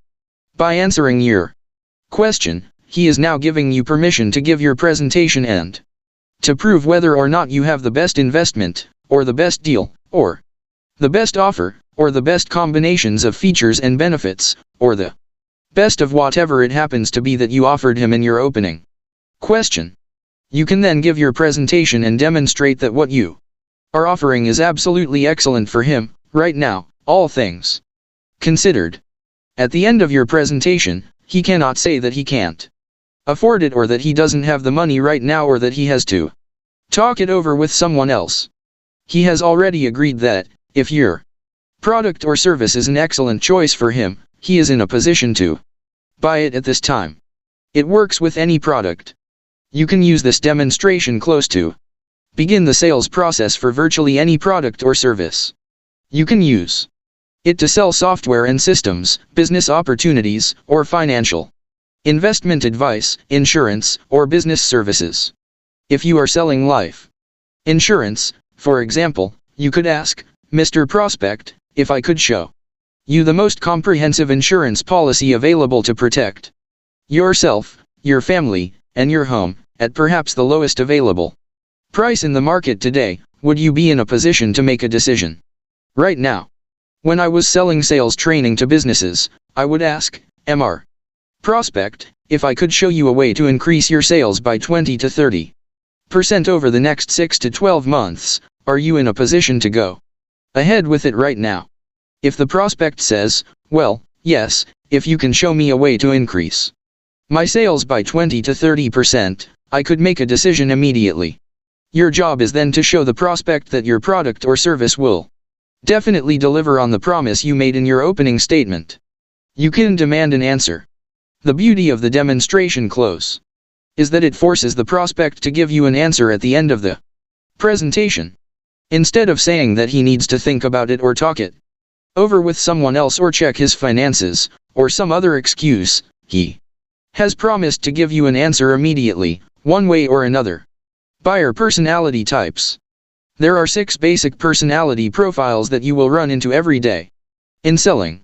It is important that you recognize these different personality styles and that you learn how to deal effectively with each one. 1. The apathetic buyer. The first personality type you will meet in selling is the apathetic prospect. This type of buyer represents about 5% of the total. He is the kind of person who is never going to buy anything, no matter how good it is. He is usually pessimistic, cynical, and often depressed or uninterested. The apathetic buyer doesn't care how good it is, how cheap it is, or how successful it is for other people. He's not going to buy, even if you give it away. You run into apathetic buyers occasionally. They usually have a lot of problems in their own personal and business lives. They are down on themselves, down on life, and down on you. They have so many problems that they just don't care what you have to offer. Even if you are offering an apathetic buyer a $100 prize for $5, he wouldn't take it. Even if you are offering an apathetic buyer a $100 prize for $5, he wouldn't take it. They waste your time. A friend of mine was once selling an excellent product for $295. The person with whom he was speaking was perfectly qualified to buy it and use it. He needed it, and he could afford it. But he was an apathetic buyer. No matter what my friend said, this customer replied by saying, it's too expensive, it's too expensive, it's too expensive. Finally, in exasperation, the salesperson asked him, what if I gave it to you for $200? It's still too expensive. My salesman friend said, how about $100? The apathetic buyer said, I still couldn't afford it. Finally, my friend said, how about $5? I still wouldn't buy it. This is the typical apathetic buyer. They just don't care. They are negative and indifferent. When you meet these people, you will recognize them right away. Instead of tiring yourself out with them, extricate yourself as politely as you can and leave. Go and talk to someone else who will be more likely to buy. 2. The self-actualizing buyer. On the other end of the scale of buyer types, you find the self-actualizing buyer. The self-actualizing buyer is exactly the opposite of the apathetic buyer. These buyers also represent about 5% of the customer market. The self-actualizing buyer knows exactly what he wants, exactly the features and benefits he is seeking, and exactly what price he is willing to pay for it. If you have what he is looking for, he will take it immediately, right now, with few or no questions. He is positive, pleasant, and a pleasure to deal with. All you have to do is have the product or service he seeks, and the sale is made. These buyers are rare. The self-actualizing buyer, like the apathetic buyer, is rare, never more than 1 in 20 prospects. But if you call on enough people, every so often you run into one of these self-actualizing buyers. And the sale is so easy that you say to yourself, if I could sell like this all the time, I'd be rich. In dealing with self-actualizing buyers, Always sell them exactly what they say they want. Don't try to sell them something else or something different, and don't change the specifications. You might give them some additional information, but don't try to talk them into something other than what they have their hearts set on. If you don't have what they want, tell them immediately that you don't have it and suggest to them where they might find it. 3. The analytical buyer. The third type is the analytical buyer. This person represents about 25% of the market. This type of buyer is self-contained and task-oriented. He is not particularly outgoing, but he is quite concerned about accuracy and detail. The primary motivator of the analyzer buyer is accuracy. You will find these people in any field that requires detail orientation. To be successful, they will be accountants, engineers, bankers, financiers, loan officers, and computer specialists. The primary focus of their questions to you will be the exact numbers, details, and specifications of what you sell. Slow down and be exact. When you are dealing with an analytical buyer, you must slow down and avoid generalizations. Be specific and clear. Be prepared to prove, on paper, everything you say.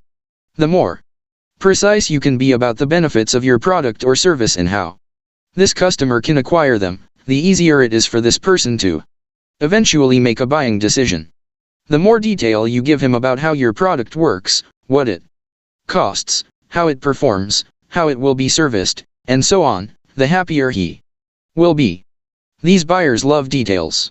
They can sit and study details, charts, and graphs for hours.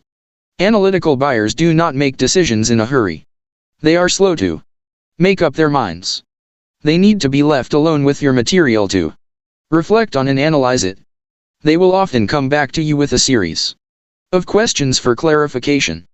There is no point in trying to rush these people. They are far more concerned about making the correct decision than they are about saving money or speeding up the transaction. For the relator buyer. Another type of customer you will deal with is the relationship-oriented person. These represent approximately 25% of the customer market, depending on what you sell. They tend to be self-contained and not particularly exuberant or expressive. You have to slow down and relax to get along well with them. Relators are very concerned about people. They are sensitive to how people think and feel about various subjects. In considering a product or service, they are concerned about how people might react or respond to their choices. They imagine what people's opinions might be, positive or negative, and they are often hypersensitive to the opinions of other people. Relators naturally gravitate toward the helping professions. They become teachers, personnel administrators, psychologists, nurses, and social workers. They need to be liked. This type of customer worries about what people might think if the relator bought a particular product or service. She always has to talk it over with someone, often with lots of people. Sometimes she has to ask every member of her family, plus her friends and associates, before she can buy a new product or service. The primary motivation of relators is to get along well with others. They strive for harmony and happiness among the people around them, and become distressed at the thought of someone being unhappy for any reason. Focus on other happy customers. When you are selling a product or service to a relator, she will ask you a lot of questions about others who use the product. She will want to know if the product will be popular and accepted by the other people who will be affected by her purchase. She wants to be sure that others will find it attractive and suitable. If you are selling her a home, her primary concern will be the likely reactions of other people when they see and visit the home. When you sell a relator clothes or cars, her main interest will be how other people respond to her choices. Build a relationship. Relators like to talk and ask questions about you and how you think and feel. They like to talk about the product or service and how other people have reacted to buying and using it. They want to develop a relationship with the salesperson until they feel comfortable talking about your product or service in the first place. When you deal with a relator or an emotional buyer, she may want to spend an hour or two getting to know you, and then have you come back and spend another hour or two to build the relationship. She wants to feel comfortable with you so that she can get her mind around you and the product or service you are offering. Don't rush them. Relator-type buyers tend to be slow in making up their minds. They are generally hesitant and indecisive. They like to think about things a lot. They can decide to buy your product and then change their minds completely if one other person voices criticism or disapproval of their decision. You must develop the ability to be patient, sensitive, and thoughtful when dealing with relationship-oriented buyers. 5. The driver buyer. The fifth type of buyer is more task-oriented than any other kind. He has the personality profile of the director. He is direct, impatient, and wants to get straight to the point. He is businesslike and practical. His greatest concern is getting results. Because the task-focused buyer is impatient and outgoing, he will be direct and to the point with you. He will want to know what your product is, what it does, what results he will get, how much it costs, how sure he can be that your product or service will deliver on your promises, and how long it will take. Get straight to the point. A driver buyer does not like small talk, and he has no interest in developing a warm relationship with the salesperson. He wants to get to the bottom line quickly and make a decision, yes or no. Results or task-focused persons gravitate to those occupations where this temperament is most in demand. They become entrepreneurs, hard-driving salespeople, and sales managers. They become senior executives in positions where they are directly responsible for measurable results. They are fire chiefs and the heads of SWAT teams. They are people who get the job done fast and do it well. They are busy and preoccupied. Task-focused buyers are busy. You are interrupting them and keeping them away from something that they consider to be more important than you. They want you to cut to the chase quickly. They don't want a big build-up about how your product or service was conceived and designed. They only want you to answer the question, what's in it for me? They only want you to answer the question, what's in it for me? This type of buyer is a pleasure to deal with if you can demonstrate that your product or service will get him the results he wants. Like all buyers, he seeks improvement, and the clearer it is that your product or service will improve his life or work, the faster he will give you a yes answer. Task-focused buyers are decisive and clear. They know what they want, and if you have it, they will want to get it and begin using it immediately. When you deal with a buyer like this, you must speed up your presentation, get to the bottom line quickly, and focus on the specific results or benefits that he will enjoy if he buys from you. This type of buyer represents about 25% of potential buyers, depending on what you sell. 6. The socializer buyer. The sixth type of buyer is the socializer type buyer. This person is outgoing and extroverted. He likes working with and through people to get results. He is often called the integrated buyer in that he operates with a nice balance between people orientation and task orientation. This type of buyer gravitates toward fields that require a high degree of coordination among different types of people to get the job done. They become supervisors, managers, and executives, as well as orchestra conductors, senior administrators in large professional firms, presidents of nonprofit organizations, and other positions where the ability to coordinate a variety of people to accomplish goals is necessary. The socializer is achievement-oriented. Because of his extroverted socializer-type nature, the chief concern of this person is himself and other people. He likes to talk about you as well as himself. He likes to talk about achievement and results. He enjoys telling you what he has done in the past and is very interested in knowing about you and what you have accomplished. Sometimes the socializer buyer agrees too quickly and does not remember details. He might agree to do something with you or buy something from you, and a few days later, forget about it completely. Or, even worse, he will remember the conversation differently and will be surprised at your interpretation of your meeting with him. Put it on paper. When you deal with this kind of extroverted, outgoing buyer, as soon as you reach an agreement of any kind, you should write it down and get a copy off to him. Remember, with this type of buyer, understandings prevent misunderstandings. This type of buyer represents about 25% of the customer market. You can always tell when you meet a socializer type buyer, because he will be warm, friendly, outgoing, interested in you, and will ask a lot of questions. Different strokes for different folks. Most successful salespeople tend to be either socializers or directors, or a combination of these two styles. A relator type salesperson would usually be too sensitive to the opinions of others to ever ask for the order, or try to close the sale. An analyzer type salesperson would be so concerned about details and information gathering that he would never call on a prospect. If he did call on a prospect, he would be far too concerned about getting more information for the prospect than he would be in asking for the order. The great problem in sales is that we all tend to see the world through our own eyes. As a result, we tend to treat everybody else as if they are the way we are. If you are a socializer, you will treat everyone else as if they are also socializers. If you are a director type salesperson, you will be blunt and to the point and expect people to make quick decisions once you have shown them good reasons to buy. Personality flexibility. To achieve success in sales, you must develop personality flexibility. This requires that you take a few moments to assess the type of prospect you are talking to and adjust your personality accordingly. If you are talking to a relator, slow down, ask a lot of questions, and focus on the relationship.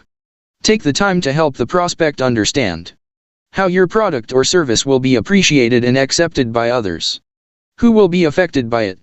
Don't rush the person or try to get her to make a quick decision. By going slowly and patiently, you will eventually succeed with a relator type buyer.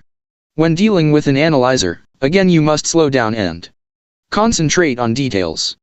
Take time to answer every question, preferably in writing.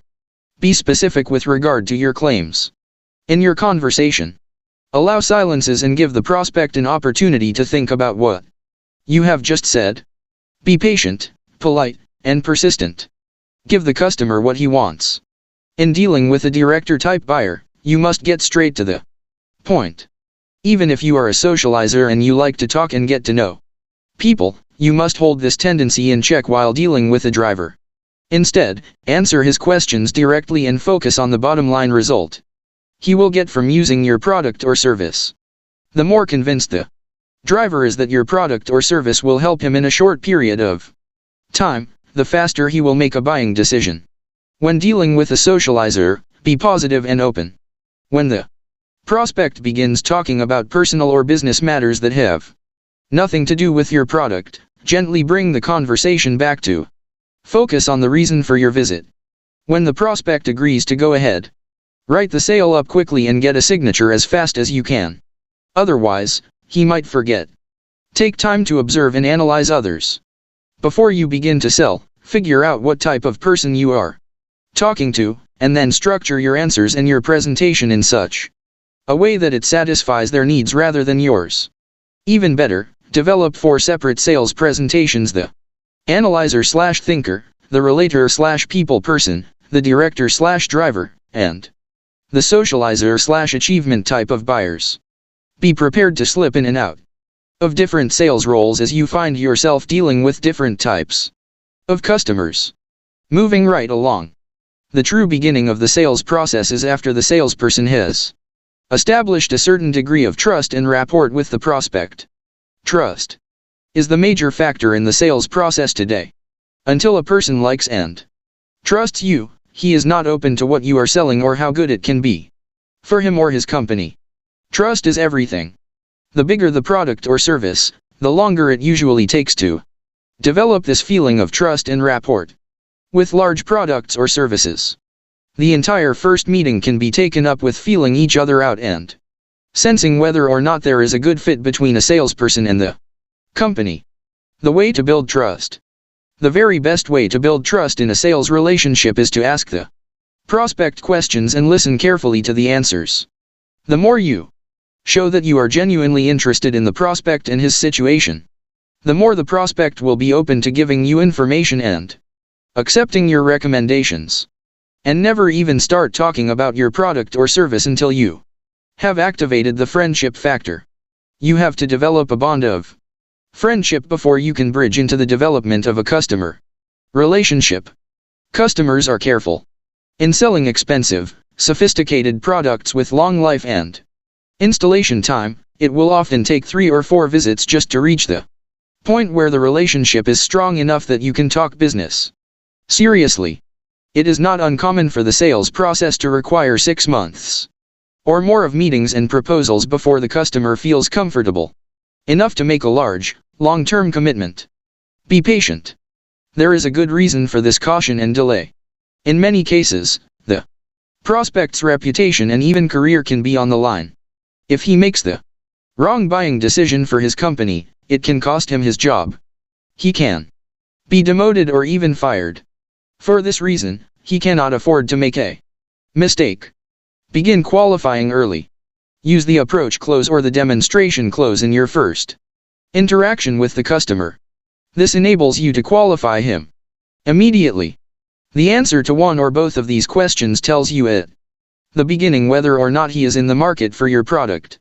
If I could show you exactly the car you are looking for at perhaps the best price in the city, would you be interested in taking it for a drive? If the prospect says, "No, I just bought a car, and I won't need another one for a few years," then you know that this person is not a prospect. There is no point in trying to establish a high-quality relationship and understand more about her situation. She is not in the market. The purpose of the presentation. Your opening question is to discover whether or not a person is a prospect for what you are selling. The purpose of subsequent questioning is to further qualify the prospect and to discover the key reasons why he might buy. Each product contains a variety of features and benefits. Features arouse interest, but benefits arouse buying desire, the saying goes. The purpose of the presentation is to explain the features that your product or service includes and to demonstrate the benefits that they offer to your prospect. In a way, you are a bit of a detective. You are looking for clues that will lead you to the sale. You are presenting features and benefits for the purpose of eliciting buying interest on the part of the prospect. You are watching and listening to uncover reasons why he would buy. Present one feature/benefit at a time. The process of your presentation is not to show all of the information available on your product or service. It is to show one feature or one benefit at a time and to find out which of these benefits are of greatest interest to your prospect. If you have 10 features and benefits listed in order of descending importance, from the most attractive benefit your product offers down to the least, unveil your features and benefits in that order. If your prospect brightens up and becomes intensely interested when you mention your second most desirable benefit, you can then focus on that, and even start moving toward closing the sale. Conclude the sale. Once it is clear that your customer most desires a particular benefit that your product or service offers, you don't need to go through numbers 3 through 10. When you have found the hot button, begin focusing on that specific benefit, showing the customer how he can enjoy that benefit when he buys your product. The prospect says, in response to a particular point in your presentation, "Wow, that's great. I've never seen that before. We need that around here. How long does it take to get something like that delivered?" When this happens, you can ask for the order immediately. You don't need to go on talking any further. Simply say, "How soon would you need this?" and close the sale. Buyers are sometimes ready now. One of the top mutual fund salespeople I ever met had spent years developing his sales presentation. It moved from the general to the particular. It included every benefit that an investor could enjoy from a mutual fund. By the time the presentation was complete, it included 32 different points at which he could close the sale. What he told me was that every prospect is either very close to buying when he meets the salesperson for the first time, or very far away. Actually, most prospects are somewhere in between. Some prospects only need 1 or 2 reasons to say yes. Other prospects require a much longer sales process before they are ready to buy. His sales presentation was designed to be effective with any prospect he met at any stage of the buying cycle. Ask for the order early. Sometimes he could close right at the beginning with a highly qualified prospect. In his mutual fund presentation, he would start by asking a question such as, would you like to see a way to get the highest return on your money with the lowest possible risk in the market today? If the prospect said yes, my friend would take out a piece of paper and draw 2 circles. He would say, Mr. Prospect, these 2 circles represent what you can do with your money. If you put your money into the first circle, into a traditional savings account, you can earn 3 to 5% on your money before taxes. Isn't that right? But if you put your money into the second circle, into a well-managed mutual fund, you can make 10 to 15% on your money and pay no taxes on the money until you withdraw it. Which of these 2 would you prefer? Often the prospect would say, well, I would rather get 10 to 15% on my money. The salesman would say, great. Why don't we get started right away? Take action to close the sale. He would then take out an application form, write the date in the upper right-hand corner, and ask, what is the correct spelling of your last name? When the prospect gave him the spelling of his name, the sale was made. He would go on to wrap up the details and conclude the transaction. This salesman eventually became one of the most successful and highest paid people in his field in the country. Keep the initiative. Sometimes the prospect would say, wait a minute, I need some time to think about this. He would immediately say, may I ask, how much money do you have in your savings account today? About $5,000. My friend would then say, Mr. Prospect, which do you think is best, 3 to 5%, or 10 to 15%? Well, I guess 10 to 15% is better, his prospect would respond. Exactly. Do you have your checkbook with you? He would then simply assume the sale and begin filling out the form. The prospect would have to stop him to keep the sale from going through. He seldom did. What he found was that, in dealing with a qualified prospect, he could roll into the close of the sale as soon as the prospect made it clear that he wanted the primary benefit that he would get from buying the product.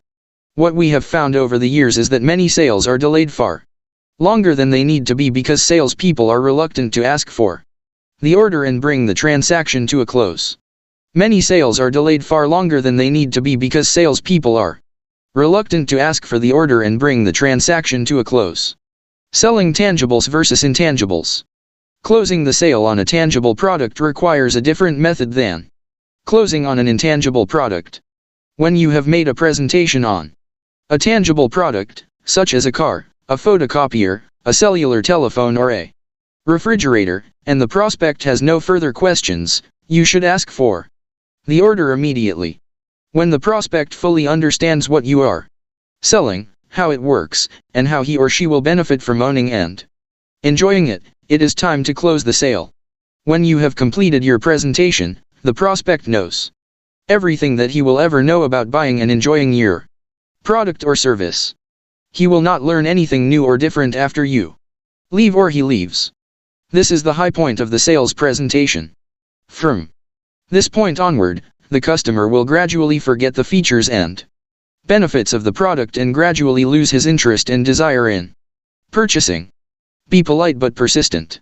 If the prospect says, well, it looks pretty good, let me think it over, you can immediately reply by saying, Mr. Prospect, at this moment you already know everything you will ever know about this product.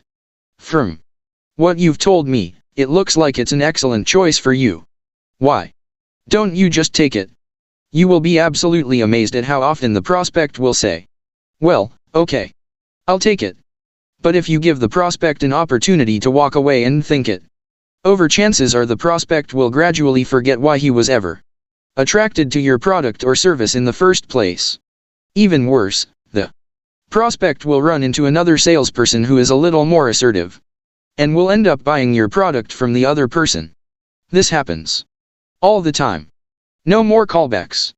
When I was a new salesman, just starting out, I was selling a discount card from office to office for about 100 local restaurants. The price was $20. Whenever the owner of the card showed it in a restaurant, he would get 10 to 20% off the bill. The card would therefore pay for itself in 1 or 2 uses. It was a simple product, a Simple benefit, a simple decision, and a simple sale.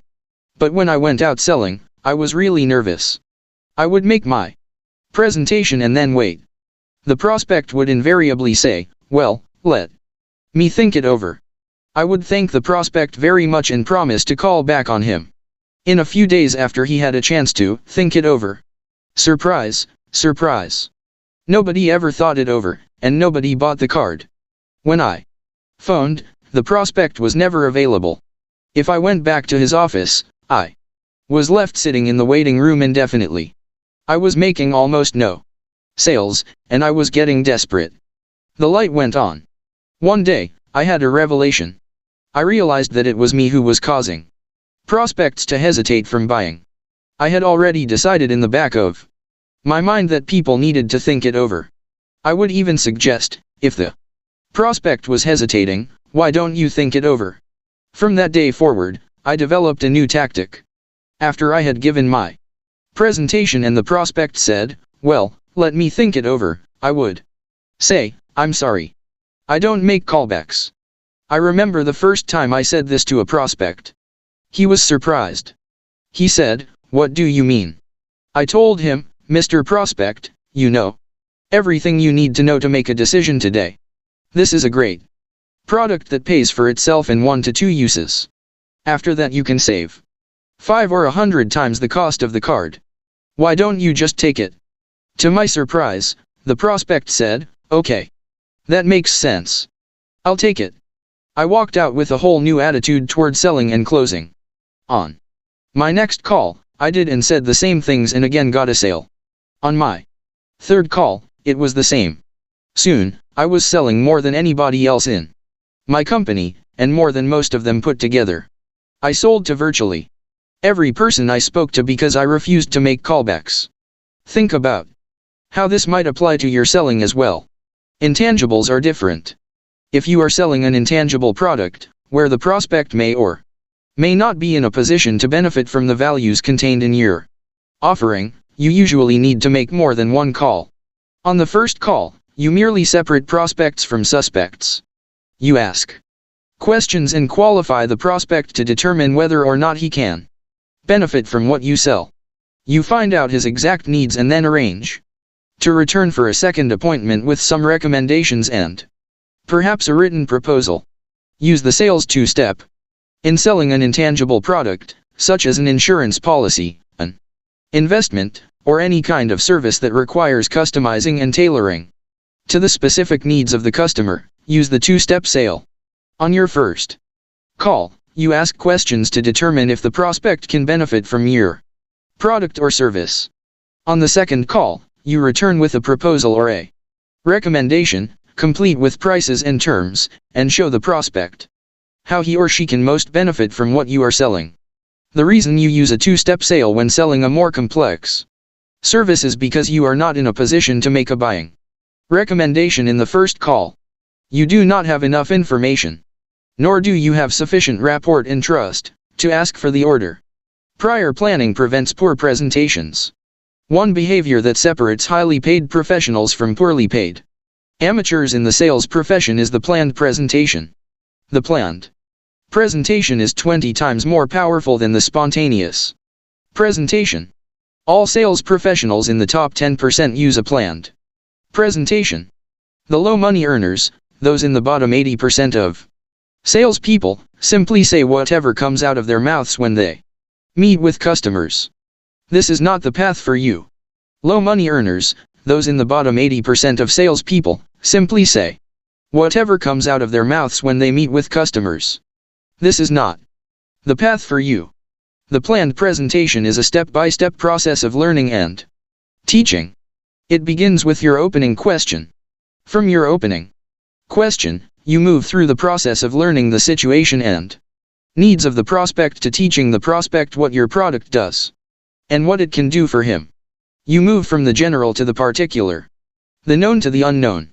Show, tell, and ask questions. The simplest process is a feature and benefit presentation. A simple format you can use for every feature and benefit is the 3 parts show, tell, and ask questions. For example, if you were selling a new piece of computer software, You would show the prospect the software loaded onto the computer. You would then tell the prospect how the software can improve his business. Finally, ask a question: would this be helpful to you in your business? 3-part presenting. Another 3-part method of presenting your product uses the structure. Because of this, you can, which means, these 3 parts are the product feature, the product benefit, and then the customer benefit, which is the real reason the customer will buy.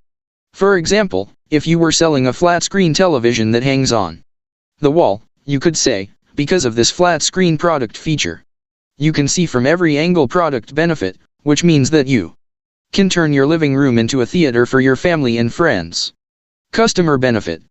List every feature and benefit of your product or service, and then write out both types of presentation.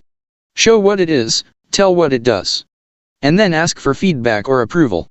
Explain the product feature, the benefit of that feature for the product, and then the benefit to the customer of both. You will be amazed at how much more persuasive your presentations become. What your product does. There are 2 different approaches to presenting any product or service, one used by the professionals and the second used by amateurs. The first approach, used by highly paid professionals, is to focus on what the product does. The second approach, used by low-paid amateurs, is to focus on what the product is. In reality, all the customer cares about is what the product does, what's in it for him. In selling to businesses, the primary reason that anyone buys anything is to either make or save time or money. These are the answers to what your product or service does. When you speak to business people, they are only concerned with the end result, the direct, measurable outcome that they will get from giving you money for your product or service. 4 questions you must answer. Business people ask themselves 4 questions. You must answer these questions clearly and distinctly if you are going to make the sale. The questions are: 1. How much do I pay? 2. How much do I get back? 3. How soon do I get these results? 4. How sure can I be that I will get the results you promise? Your entire sales presentation must revolve around answering these questions to the prospect's satisfaction. Often, you will have to build a case for buying and using your product or service. Very much like a lawyer presenting a case in court, you will have to present one piece of evidence after the other, in sequence, with each feature and benefit leading to and reinforcing the next feature and benefit. Emotion or logic. Sometimes I ask my audiences, what percentage of a person's decisions is based on emotions, and what percentage is based on logic? Almost everyone will say that people are 90% emotional and only 10% logical. But the correct answer is that people are 100% emotional. Thinking takes time and effort, but emotions are instantaneous. As I discussed earlier, this is why in sales, prospects decide emotionally and then justify logically. If a prospect feels good about you and your company, if he likes you and respects you, if you have a good relationship, then the power of liking will very often lead to the sale. Logic makes sales. Nonetheless, no matter how much the prospect wants your product emotionally, he still must be convinced logically that he will get the emotional benefits that he desires. As the saying goes, logic makes sales. When you build your presentation from the ground up, moving from point to point, offering specific benefits and then explaining logically how the prospect achieves those benefits, your sales presentation is built on a solid foundation. Once the customer decides to buy, he will remain sold afterward, rather than having misgivings or buyer's remorse. Here is an example of how I used to sell sales training, beginning with the emotion, the desire to increase sales results, and then reinforcing it with the logical reasons why this was achievable. My opening question would be, Mr. Prospect, would you be interested in seeing a way to increase your sales by 20 to 30% over the next 6 to 12 months?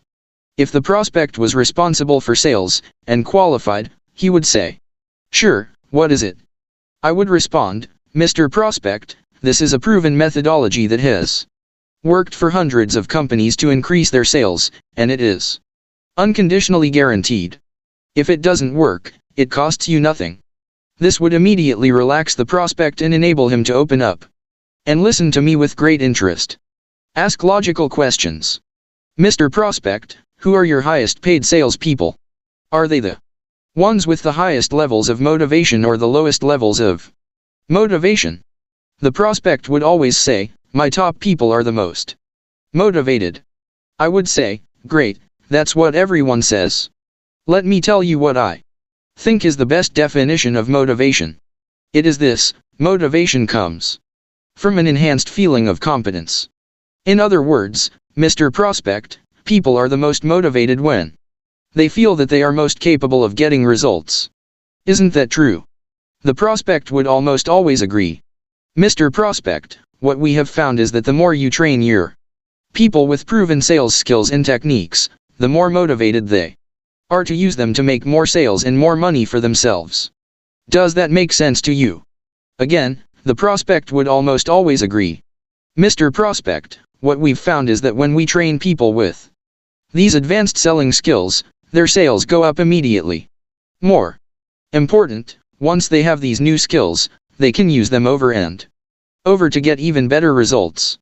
And the more they use these skills, the better they get at them. Does that seem sensible? Give measurable benefits. Mr. Prospect, if your average sales increased just 10% in the first month, they would probably continue to increase throughout the entire year.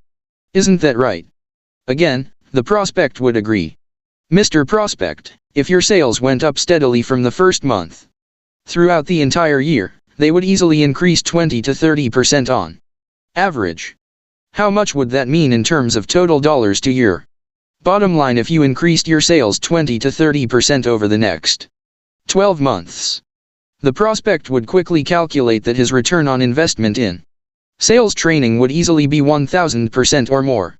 For every dollar he spent on sales training, he would get back $10 or more to his bottom line. Once the prospect had made this calculation, it was quite easy to close the sale. Guarantee satisfaction whenever possible. My closing argument would be, Mr. Prospect, if anyone who takes this course does not feel that he or she will get a 10 or 20% increase in sales by using these ideas, there will be no charge for that person. If you personally do not feel that your people will get a 10 or 20% increase in sales by using these ideas, there will be no charge for the entire program. How does that sound? Using this presentation, going from the general to the particular, focusing on the benefit but emphasizing the logical, financial benefit for that prospect, I was able to sell millions of dollars worth of sales training. And because the sales methods and techniques were so powerful and effective, there were never any requests for refunds or rebates. You can design your sales presentation so that it achieves the same kinds of results. Price comes last. Interestingly enough, it was only when I had closed the sale and gotten an agreement to conduct our sales training program that the prospect would suddenly become alert and ask, wait a minute. How much is this going to cost? When you have designed and given your sales presentation effectively, the question of price will only come up at the end, after the decision to buy has been made. In fact, if the prospect asks you how much it is going to cost before you have finished showing him what he will get and what your product or service will do for him, refuse to give the price. Put off the question. Say, that is a good question, I'm going to get to that in a moment. Here's a wise proverb from the world of sales: price out of place kills the sale. If you give the price too early, before the customer knows what the price is for, he will often become preoccupied with the amount you are going to charge rather than the benefits he is going to receive. Always delay discussion of pricing until the end of the presentation. When the prospect clearly wants to enjoy the benefits that your product or service offers. Learning and teaching continually. In a good presentation, during the process of learning and teaching, you learn what the prospect needs and you teach him how he will get it from the product or service that you are selling. As you go through your sales presentation, asking questions and inviting feedback, you learn more and more about what the prospect really wants. When your presentation is well planned, it has an irresistible logic and flow. When you reach the end of your presentation, The prospect should be ready to buy what you are selling. This is why the real close takes place in the presentation. When you have made a good presentation, and the prospect is convinced that your product is going to give him benefits that far outweigh the costs, then it is simply a matter of wrapping up the details. At the end of the presentation, take the time to be perfectly clear. Before you can begin your sales presentation, you must be absolutely clear about the specific needs of this particular prospect and how your product or service can satisfy those needs. In this qualification phase, the very best way to elicit these needs is by asking planned, open-ended questions that elicit specific information. Listening is the key to building trust, to learning the true needs of the prospect. It is also the key to establishing a high-quality relationship. In fact, listening is the key to sales success. One of the greatest needs that each person has is to feel important, to be appreciated and esteemed by other people. Listening has been called white magic because of its enormous impact on influencing the emotions and personality of the other person. Become a great listener. There are 5 keys to effective listening. You could attend every course, read every magazine article, and watch every video on listening, and they will still boil down to these 5 keys. 1. Listen attentively. First, listen attentively, without interruptions. Listen without any attempt to leap in and share your own ideas. Face the prospect directly. Lean forward. Nod, smile, and agree. Be an active listener rather than a passive listener. Focus on the mouth and eyes of the prospect when he is speaking. Here is a good exercise. Imagine that your eyes are sun lamps and you want to give your prospect's face a tan. As you listen, keep moving your eyes up and down over your prospect's face, hanging on every word, as if she were about to give you the winning lottery number and she would only give it to you once. Imagine that your eyes are sun lamps and you want to give your prospect's face a tan. Listen as though you have all the time in the world. Listen as if you would still be here if she wanted to talk for 8 years, and you would love to hear every single word she says. Listening affects people. When a prospect is intensely listened to, he experiences specific physiological changes. His heart rate goes up. His blood pressure goes up. His galvanic skin response increases. Most importantly, when a person is intensely listened to, his self-esteem goes up. He feels more valued. He likes himself more, and as a result, he likes the person who is listening to him so intently. Listening is the most powerful of all techniques in selling. All of the highest paid sales professionals are described as very good listeners. They seek first to understand, then to be understood. They concentrate all of their attention on understanding the thoughts, feelings, and needs of the customer before they make any attempt to sell. 2. Pause before replying. Second, pause before replying or continuing. When the prospect finishes speaking, pause and wait for 3 to 5 seconds before you answer. Even if the prospect has asked you a question to which you know the answer, you must still discipline yourself to pause for a few moments. There are 3 benefits to pausing.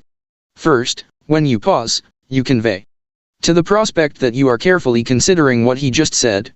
This tells him that you value him and his words. What he has said is too important for you to respond too quickly. As a result, you raise his self-esteem and self-respect.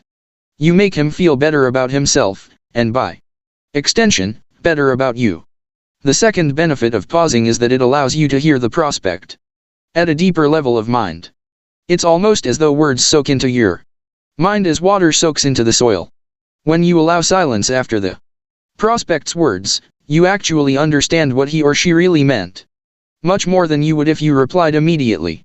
The third benefit of pausing before replying is that you avoid the risk of interrupting the prospect if he is just reorganizing his thoughts and preparing to begin speaking again. Allow silence in the conversation. Salespeople must become comfortable with silence. This is critical to selling success. Most salespeople are a bit impatient, sometimes nervous, and eager to make the sale. As a result, they feel that they have to say something, anything. When a silence develops during the sales conversation, remember the saying, the selling takes place with the words, but the buying takes place in the silence. Customers need time to process the sales conversation. If you do not allow silence, which permits what is being said to soak into their minds, they cannot process your sales message. At the end of your time together, they will have no choice but to say, "Leave it with me, let me think it over." And when they say this, you have in all likelihood lost the sale completely. 3. Question for clarification. Third, question for clarification. Never assume that you know what the prospect really meant by what he just said. Instead, pause and then ask the question, "How do you mean?" This is one of the great, all-purpose questions for sales success. No matter what the prospect says or no matter what his objection, you can always follow it up with, "How do you mean?" "It costs too much." "How do you mean?" "We can't afford it." "How do you mean?" "We are happy with our existing supplier." "How do you mean?" "We don't have it in the budget." "How do you mean?" Each time you ask the question, "How do you mean?" the prospect will expand on what he just said. He will give you more detail. And each elaboration increases the likelihood that he will tell you what you need to know to help him make a buying decision. Questions equal control. Let me repeat this all-important principle. In selling and communication, the person who asks questions has control. People are conditioned to respond to questions from early infancy. When you ask a person a question, he or she almost automatically gives you an answer. When you are talking at about 100 to 150 words per minute, the prospect can process words at the rate of 600 words per minute. This means that the prospect has 3/4 of his time available to think of something else while you are speaking. Very often, prospects drift off into their own thoughts because they have so much thinking time available to them when you are giving your presentation. But when you ask a question, 100% of the prospect's attention will be focused on answering you. It is almost as if you grabbed the prospect by the lapels and jerked him toward you. When you ask a question, the prospect cannot think of anything else but the answer until it is given, giving you the control. 4. Paraphrase it in your own words. Feed back what the prospect just said in your own words. Paraphrase the prospect's comments or questions. This is known as the acid test of listening. When you can feed back what a customer says, you prove to the customer that you were really paying attention. You were not just like one of those toy dogs in the back of a car window with its head nodding up and down. You were really listening. Only after you have listened attentively, paused before replying, questioned for clarification, and fed it back in your own words are you in a position to comment intelligently or to make a sales presentation. Listening builds trust, and the very best way to get an opportunity to listen is to control the conversation with questions. 5. Use open-ended questions. Earlier we covered the use of open-ended questions. These are questions that cannot be answered with yes or no. Whenever you ask a question beginning with the pronouns or adverbs who, why, where, when, how, what, and which, you encourage the prospect to talk and give you more information that can help you to make the sale. Closed-ended questions. Use closed-ended questions to bring a conversation to a conclusion. These are questions that can only be answered with yes or a no. Closed-ended questions always begin with verbs, such as are, is, and do. Are you ready to make a decision today? Is this what you are looking for? Do you want to get started right away? Remember to design your sales presentation around questions that you have planned in advance. As you have already learned, telling is not selling. Presentation methods. Your presentation should always move from the general to the particular, in a logical order. Use what is called the ascending close. With this, you present your product features and benefits in the order of importance, from the most to the least. Usually your most powerful benefit will arouse buying desire. But this is not always the case. Be prepared to walk through your features and benefits, remaining alert and aware of the prospect's reactions. Sometimes your third or fourth benefit will be what interests your prospect more than anything else. Get the prospect involved. Get the prospect involved and keep him involved. Cause him to move. A prospect who is sitting there like a lump of stone, neither reacting nor responding, is not likely to buy when you have finished your presentation. The very best salespeople are active in the sales conversation. Not only do they talk, but they move, use their faces, and gesture with their hands. They pass the prospect information and take it back. They ask him to calculate numbers and percentages. Ask the prospect to sit somewhere else. Don't be afraid to pull your chair around the prospect's desk and sit next to him while making your presentation. Even better, get the prospect to move to a table or to another office where there is more room for your materials as you present your product. The more a prospect talks and moves in a sales presentation, the more likely it is that he will agree to buy at the end of your presentation. The more a prospect talks and moves in a sales presentation, the more likely it is that he will agree to buy at the end of your presentation. Use visual aids to sell. Use visual sales aids whenever possible. There are 22 times the number of nerves from the eye to the brain as from the ear to the brain. If all you are doing is talking, the prospect will have a hard time paying attention or remembering anything that you say. Use pictures, graphs, illustrations, and even financial comparisons on paper to reinforce and drive home your key points. The average attention span of an adult is about 3 sentences. Once you have spoken 3 sentences in a row without asking a question, showing a picture, or giving an illustration, the prospect becomes lost in his own world. He will be busy thinking about what he will do when you leave. But as soon as you ask a question, you jerk the prospect awake and force him to focus his entire attention on your presentation. When you use illustrations combined with questions, you keep the prospect totally involved throughout your presentation. Telling is not selling. There's that adage again. That's because your most effective way of presenting is by taking every important piece of information that you have to convey and rephrasing it as a question. Instead of saying, "This costs $295 per person," say, "Do you have any idea how much something like this normally costs per person?" Once you have asked it as a question, you will have the prospect's complete attention when you answer. The trial close. Begin using the trial close very early in the presentation. It is one of the most powerful of all closing techniques, and it can be used throughout your selling work. Sometimes it is called the signpost close, or the check close. You use it to find out if you are on the right track or to check if what you are talking about is important to the prospect. It is a wonderful way to get feedback continually throughout the presentation. The beauty of the trial close is that it can be answered with a no, without stopping the presentation. Do you like this color? Prospect: "No, I hate it, it's the worst color I've ever seen."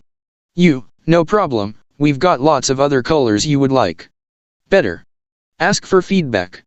Some of the most popular trial closing questions that you can ask are: Does this make sense to you so far? Is this what you had in mind? Do you like what I've shown you up to now? Would this be an improvement on your current situation? Are we right so far? This new photocopier will produce 150 copies a minute versus the standard of 100 copies per minute. Would this be important to you in your business? No, I don't think so. We never need to produce a large number of copies in a short period of time. No problem, this machine has several other features that I think you will really like. And then you go on with the presentation. Feedback is essential.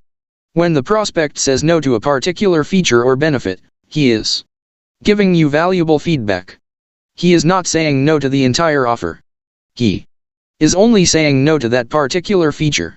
The difference between experienced salespeople and inexperienced salespeople in this area is that experienced salespeople present one feature or benefit and then ask for feedback.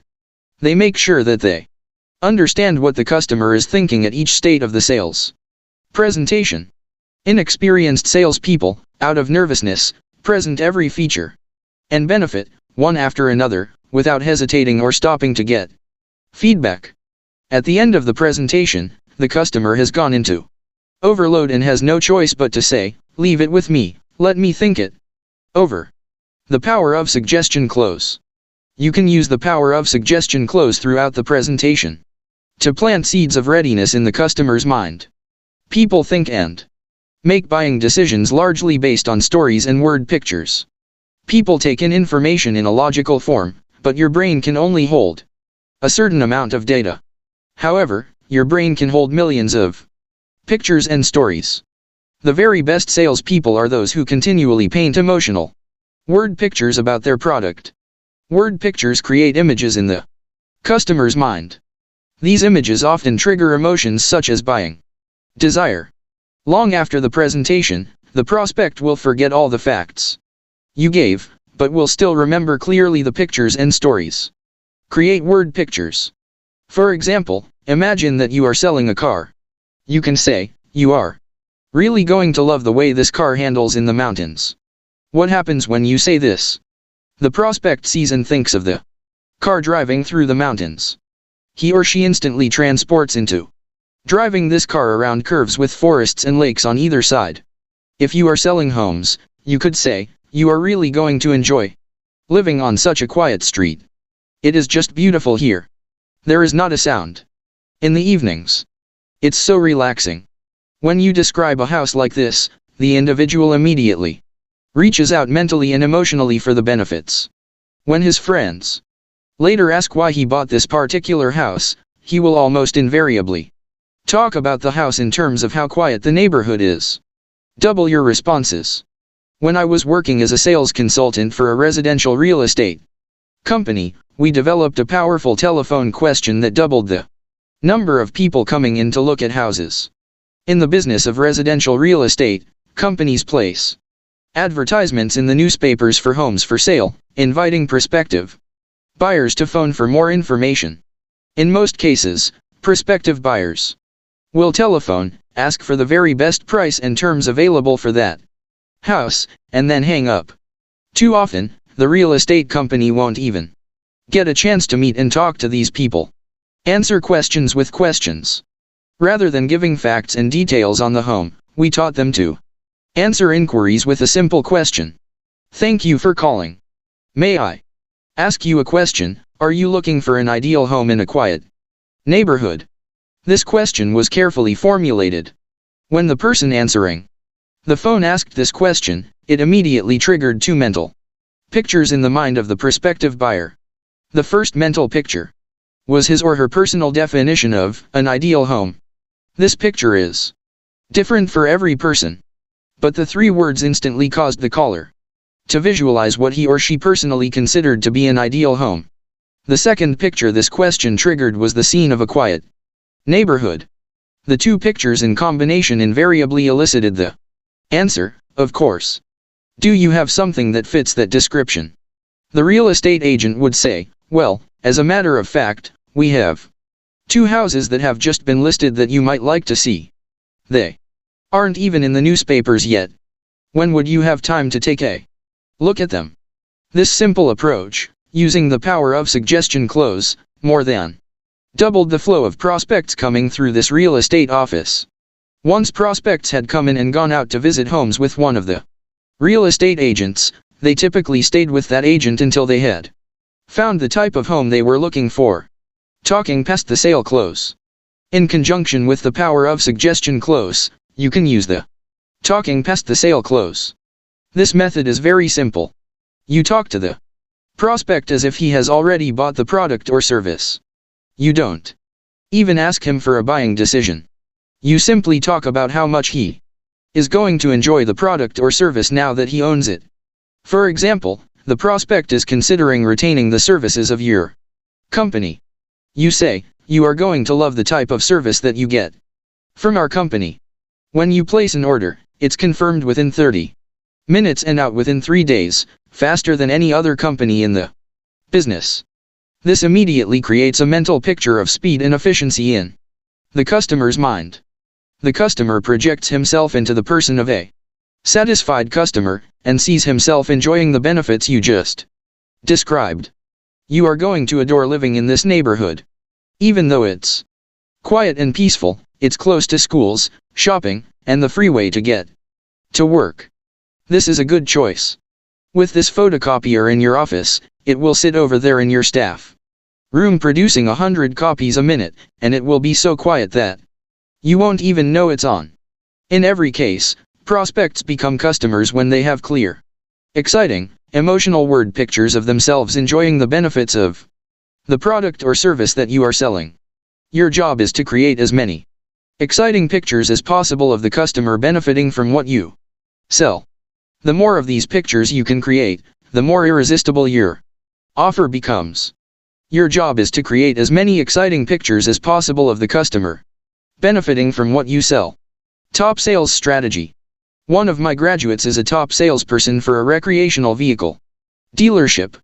She sells RVs that cost as much as $500,000 each. She outsells her competitors, both at her own dealership and throughout the state, by 3 to 5 times. She is a superstar in her field. And she has a simple technique to achieve this goal. When a couple comes in to look at a recreational vehicle, she first qualifies them to determine that they are serious buyers. She then shows them several vehicles to determine what size and price range they are interested in. Finally, she arranges to take them out for a combination lunch and test drive in the vehicle that they seem to like the most. A couple of days later, as prearranged, she arrives at their home. Driving the vehicle, she has them make themselves comfortable inside. And then she drives them to an idyllic spot in a park, overlooking the lake, with the mountains in the distance. She swings the vehicle around so that this beautiful scene is facing the couple as they sit at the kitchen table. She then takes out a picnic basket, lays out a beautiful luncheon, and serves it to them as they sit looking at the mountains.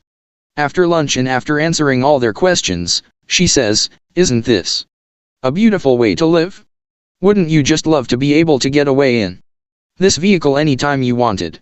The couple looks at her, looks at each other, looks out over the mountains and the lake, and the decision is made. She sells more recreational vehicles than anyone else in her industry, and for good reason. Action. Exercises. 1. Plan every sales presentation in advance. Design it so that it moves from the general to the particular, from the known to the unknown, starting with your most attractive benefit. 2. Ask trial closing questions throughout. Invite feedback and responses after every feature or benefit.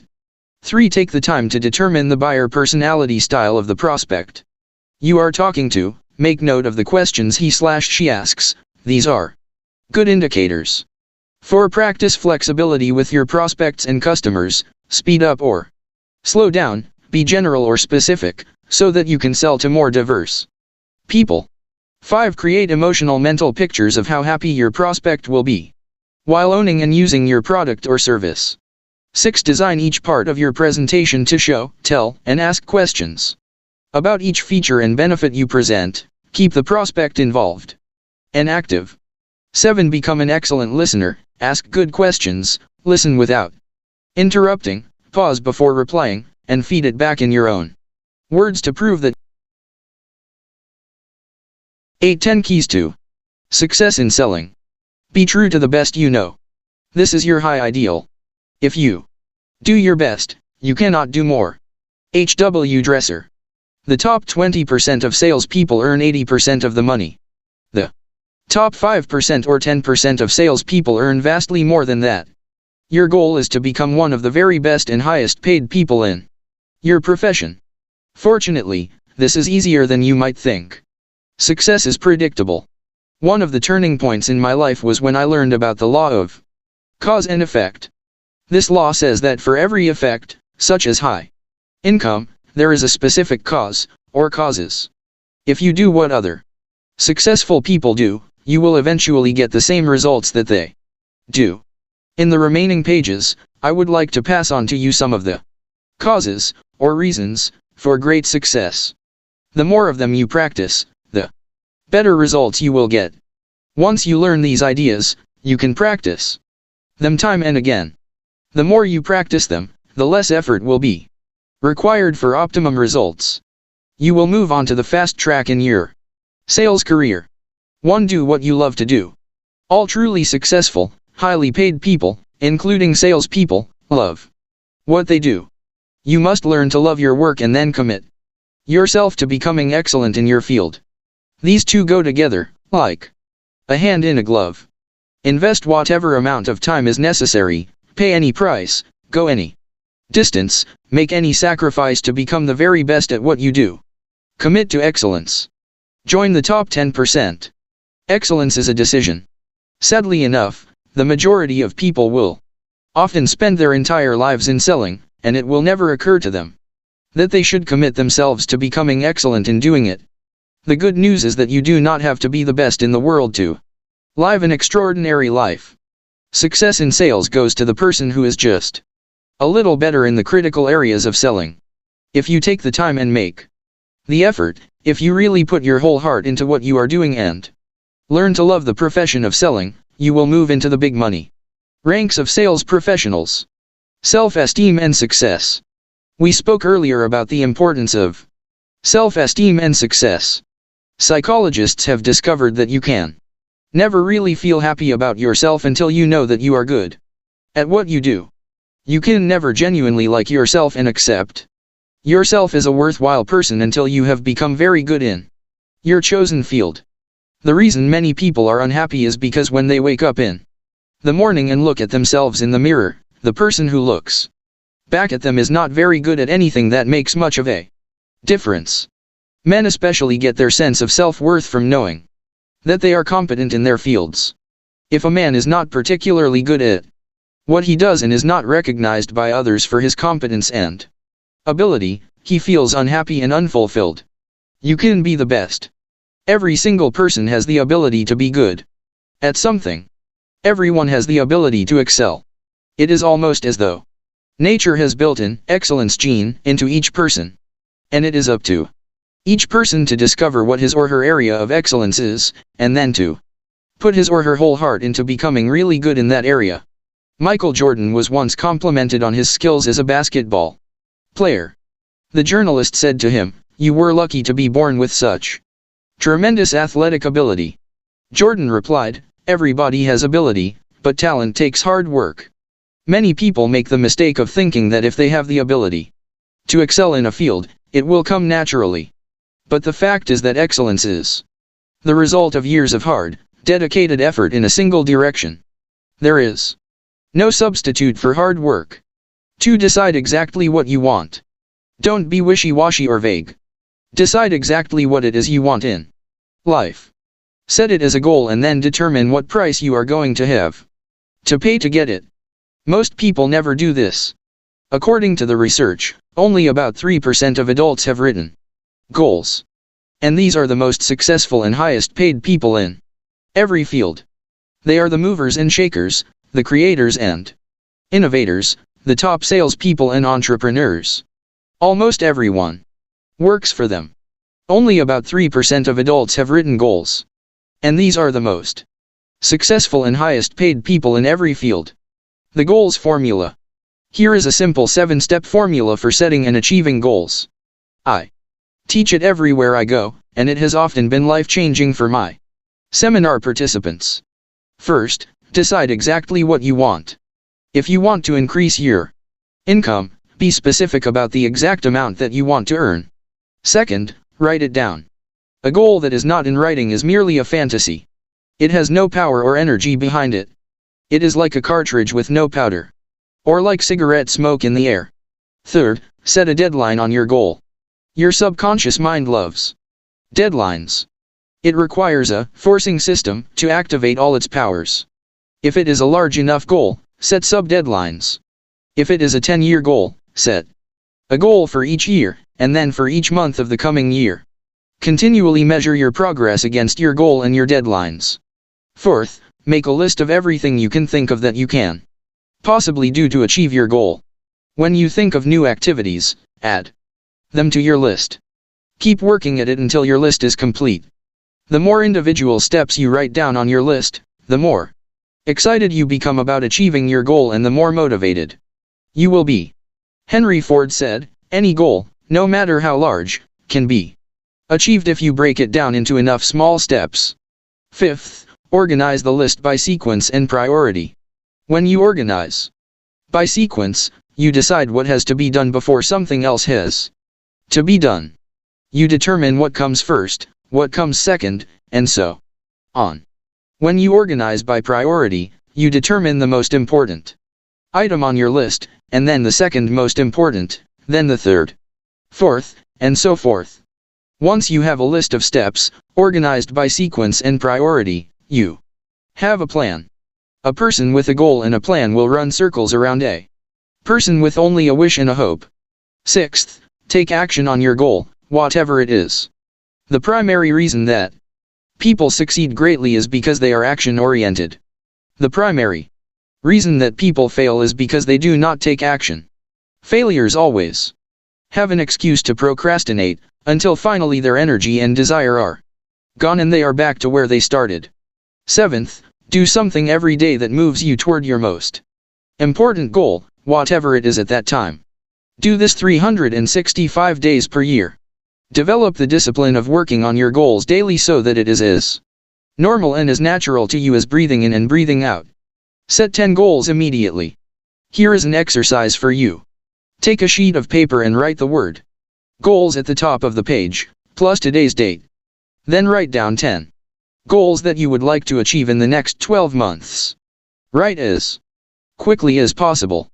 This exercise should only take you 3 to 5 minutes. Once you have your list of 10 goals, go over the list and ask yourself, which one goal on this list, if I were to achieve it within 24 hours, would have the greatest positive impact on my life? The answer to that question becomes your major definite purpose. This becomes the organizing principle or focal point for your life. Transfer this goal to the top of a clean sheet of paper and write it out clearly and in detail. Make it measurable. Set a deadline for when you intend to achieve it. Make a list of everything you can think of that you will have to do to accomplish the goal. Organize this list by sequence and priority into a plan. Take action on this goal, and then do something every day until you achieve it. Your major definite purpose. When you get up in the morning, think about this goal. As you work through the day, think about this goal. Discuss this goal with the important people in your life. In the evening, before you go to sleep, think about this goal and what it will look like when you achieve it. Continually visualize your goal as if it were already a reality. Resolve in advance that you will never quit until you achieve this goal. Failure is not an alternative. Change your life. This exercise will change your life. If you have the discipline and determination to follow all the steps listed above, within 1 year, and perhaps sooner, your entire life will be different. Both your sales and your income will increase dramatically. You will feel terrific about yourself. You will start to make rapid progress in every area of your life. You will attract people and circumstances into your life that can help you. Miracles will happen. At the end of a year, you will look back and be speechless at what has happened over the past 12 months. All it takes is a pad of paper, yourself, and less than 10 minutes. Give it a try. Write down 10 goals. Select one, make a plan, and see what happens. 3. Back your goal with persistence and determination. Once you begin, refuse to even consider the possibility of failure. Back your goal with perseverance and indomitable willpower. Decide to throw your whole heart and soul into your success and into achieving that goal. Don't hold anything back. Make a complete commitment. Resolve that nothing will stop you or discourage you. You can tell where you are going to be in 1, 2, or 3 years by how well you respond to the inevitable adversities, objections, and disappointments that you experience each day. Your level of persistence in the face of setbacks is your measure of your belief in yourself. The Greek philosopher Epictetus once said, "Circumstances do not make the man, they simply reveal him to himself." Adversity shows you what you are made of. As my friend Charlie Jones says, it's not how far you fall, but how high you bounce, that counts. You can always tell how successful you are going to be by how quickly you bounce back. Your degree of resilience is the mark and measure of your character. Your ability to take the hard work and rough shocks of selling, and to keep on keeping on, is the ultimate determinant of your success. 4. Commit to lifelong learning. Your mind is your most precious asset, and the quality of your thinking determines the quality of your life. Commit yourself to lifelong learning. I cannot emphasize this too often.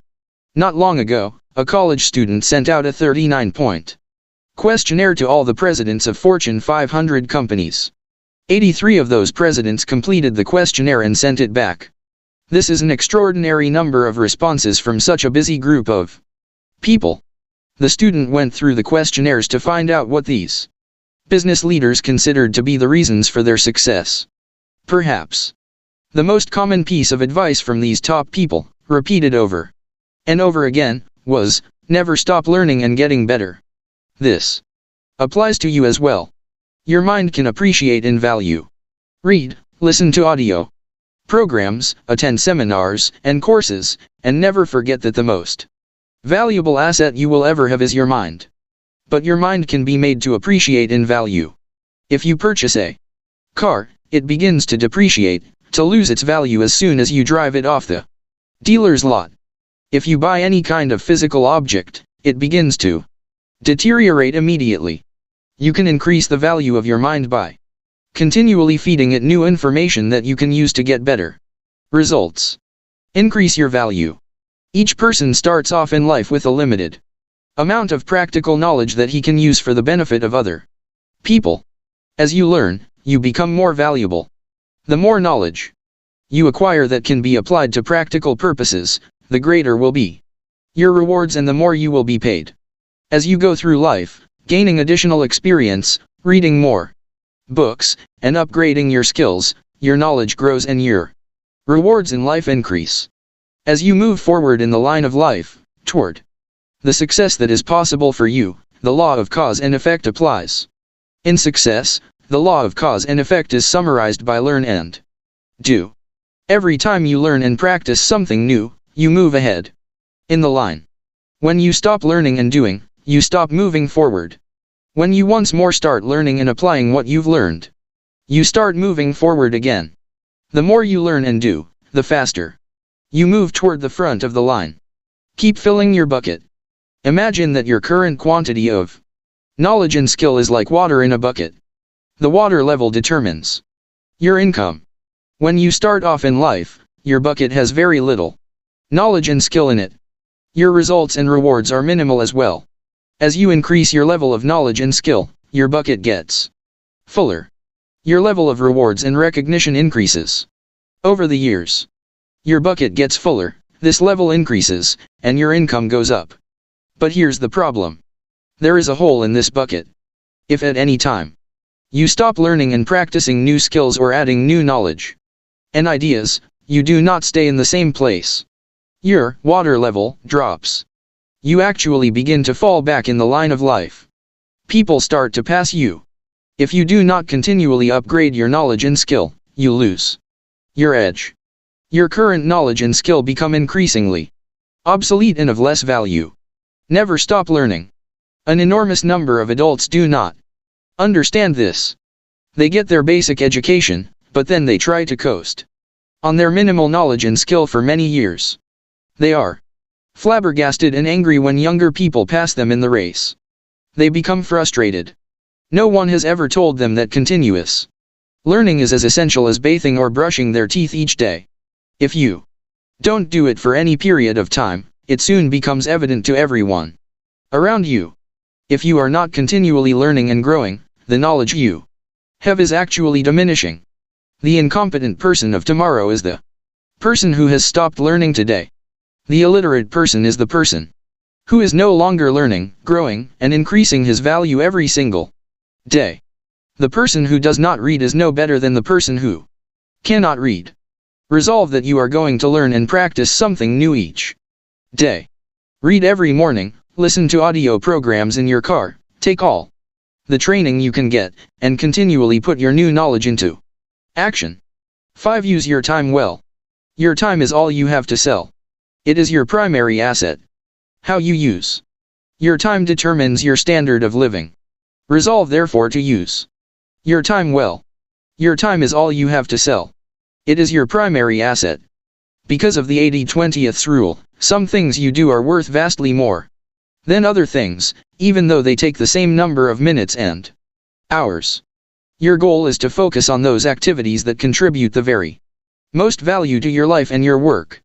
Begin every day with a list.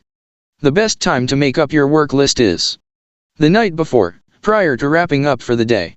Write down everything that you have to do the next day, starting with your fixed appointments, and then moving on to everything you can think of. Never work without a list. Time management experts say that you will increase your productivity by 25%, or gain 2 extra hours per day, by the very act of planning your day in advance. Your list becomes the key to your time and life management system. Set clear priorities. Once you have a list, set priorities on your list. Determine what is more important and what is less important. Ask yourself, if I could only do one thing on this list before I was called out of town for a month, which one thing would it be? Whatever your answer, put a circle around that item. Then ask yourself, if I could only do 2 things on this list before being called out of town for a month, what would the second item be? Circle that item as well. Then ask yourself this question one more time. This exercise forces you to think about what is really important, rather than what is merely urgent or busy work. Once you have determined your highest priority task, you know where to start and what to work on. Select your most important task. A good time management question for you to ask is, what one thing, if done in an excellent fashion, would have the greatest positive impact on my work? There is always one thing that you can do that, if you do it well, can have a significant influence on your results and your rewards. A variation of this question is, what can I, and only I, do that, if done well, will make a real difference? Every hour of every day, there is only one answer to this question. There is something that only you can do that will make a real difference. This is something that no one else will do for you, if you don't do it. But if you do it, and you do it well, it can make a real difference. What is it? The final question you ask in setting priorities is, what is the most valuable use of my time, right now? Again, ask this question every hour. There is always a single answer to this question. Your job is to make sure that, whatever you are doing, it is the most valuable use of your time at that moment. Focus and concentrate. The final key to time management, once you have made a list and set priorities, is for you to begin on the most important task before you, and then to concentrate on it fervently until it is complete. Your ability to focus and concentrate, to be absolutely clear about your most important task, and then to do only that task until it is done, will do more to double and triple your productivity and performance than anything else. 6. Follow the leaders. Do what successful people do. Follow the leaders, not the followers. Do what the top people in your field do. Imitate the ones who are going somewhere with their lives. Follow the people who are achieving the kind of things that you want to achieve sometime in the future. Look around you. Who are the people that you admire the most? Which ones are getting the results that you want to achieve in the months and years ahead? Identify the very best people in your field and pattern yourself after them. Decide to be like them. Associate with them as much as possible. If you want to know how to be a successful salesperson, go to the top people in your business and ask them for advice. Ask them what books you should read and what audio programs you should listen to. Ask them what courses you should take. Inquire about their attitudes, philosophies, and approaches to their work and their customers. Learn from the best. Successful people will always help other people to be successful. People who are extremely busy with their own lives and work will always find time to help you, if you genuinely want to be successful. When you ask for advice from a successful person, take that advice. Do what the winner encourages you to do. Buy the book and read it. Get the audio program and listen to it. Attend the course, and practice what you learn.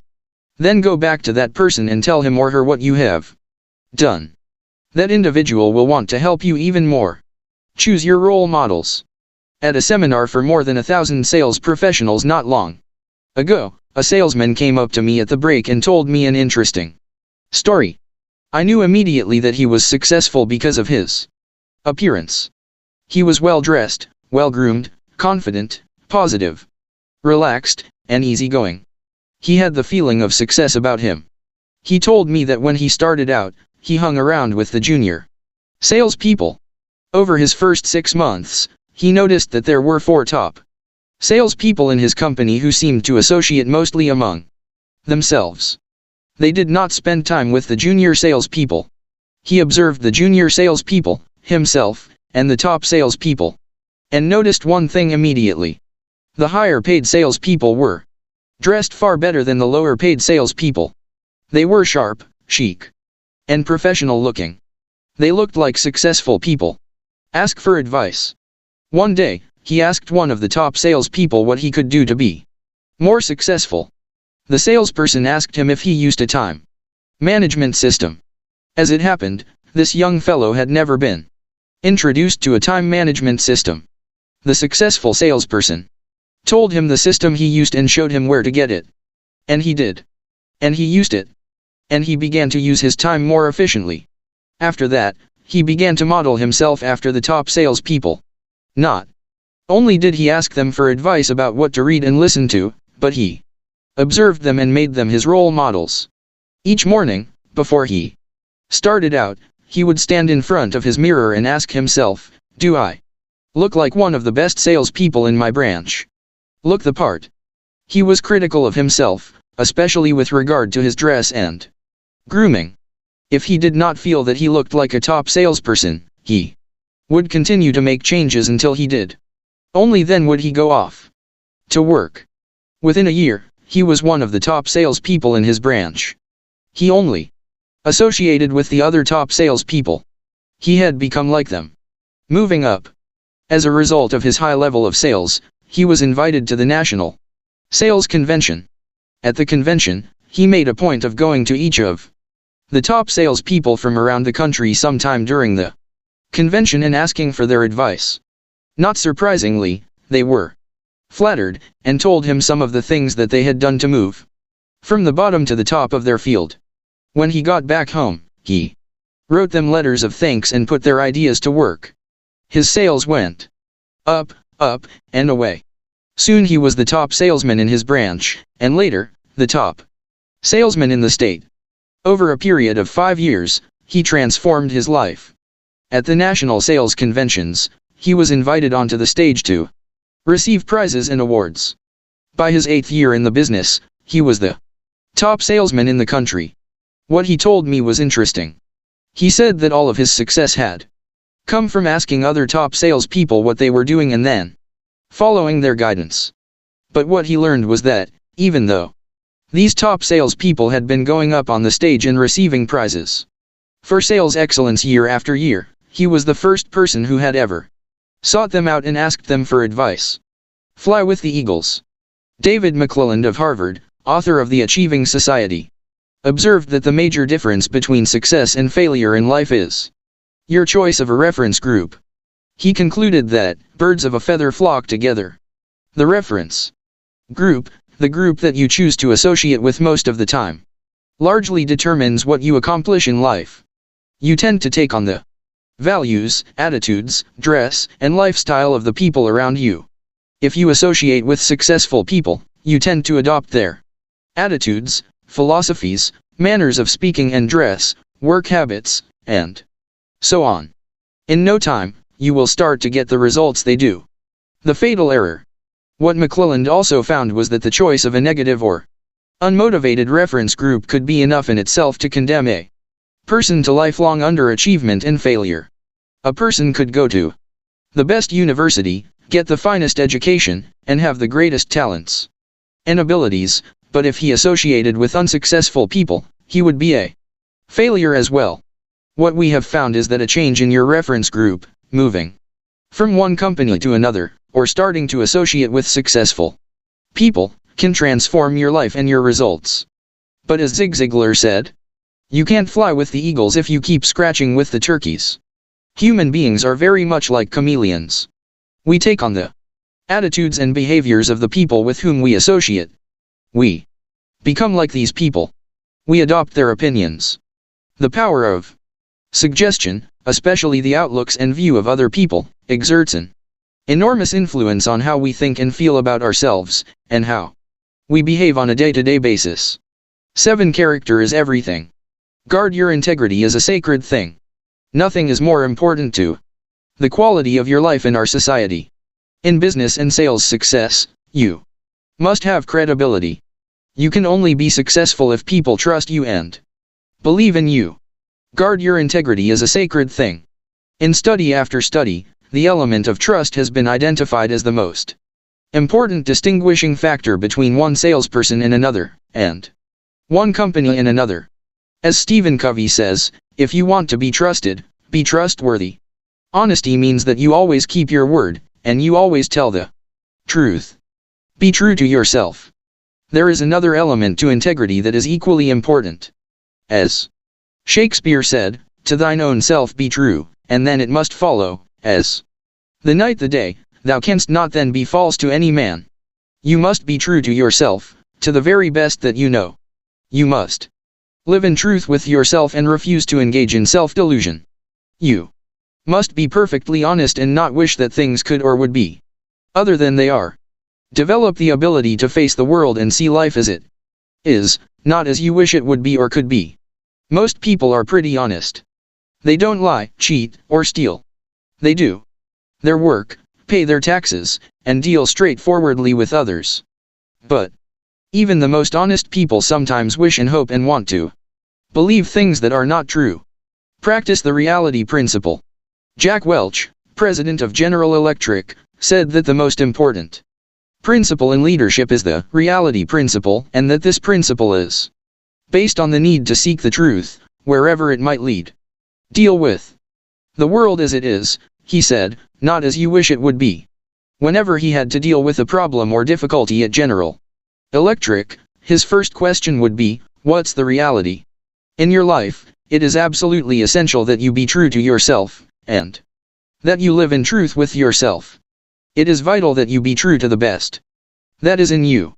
You must do the things every day that lead to the goals you have set for yourself. Face the reality of your life, whatever it is.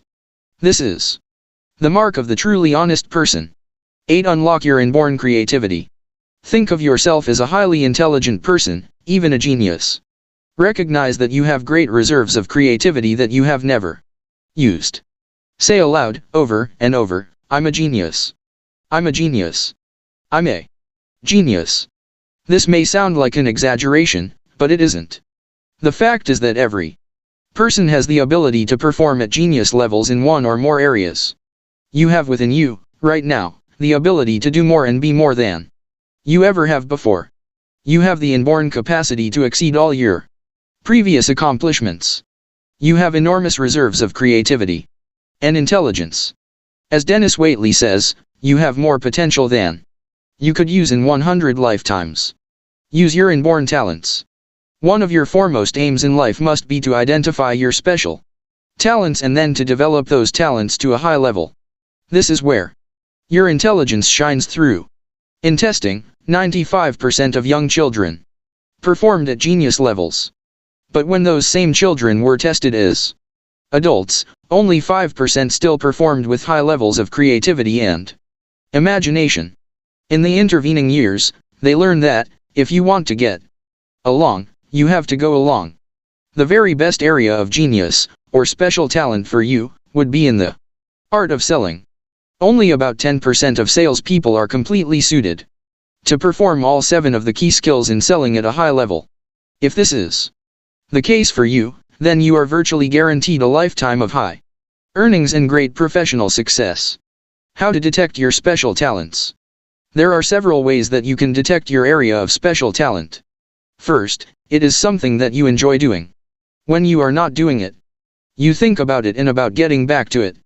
Second, it is something that absorbs your attention completely. When you are doing what you are uniquely suited to do, you lose track of time. You often forget to eat, drink, or rest when you are doing what you are meant to do. Third, you love to learn about it and become better at it throughout your life. You are hungry for books, audio programs, and courses that give you ideas to be even better in your area of special talent. Fourth, you love to talk about it, discuss it, hear about it, and associate with people who are doing what you are ideally suited to do yourself. Sometimes you hear people say, when I am at work, I do my work. But when I leave work, I don't think about it at all. This type of person has a limited future in whatever he is doing. A person who does not think about his work when he is away from it is a person who is not suited to that line of work. If you are doing the right thing for you, your work and your personal life are interwoven, with only a thin dividing line between the two.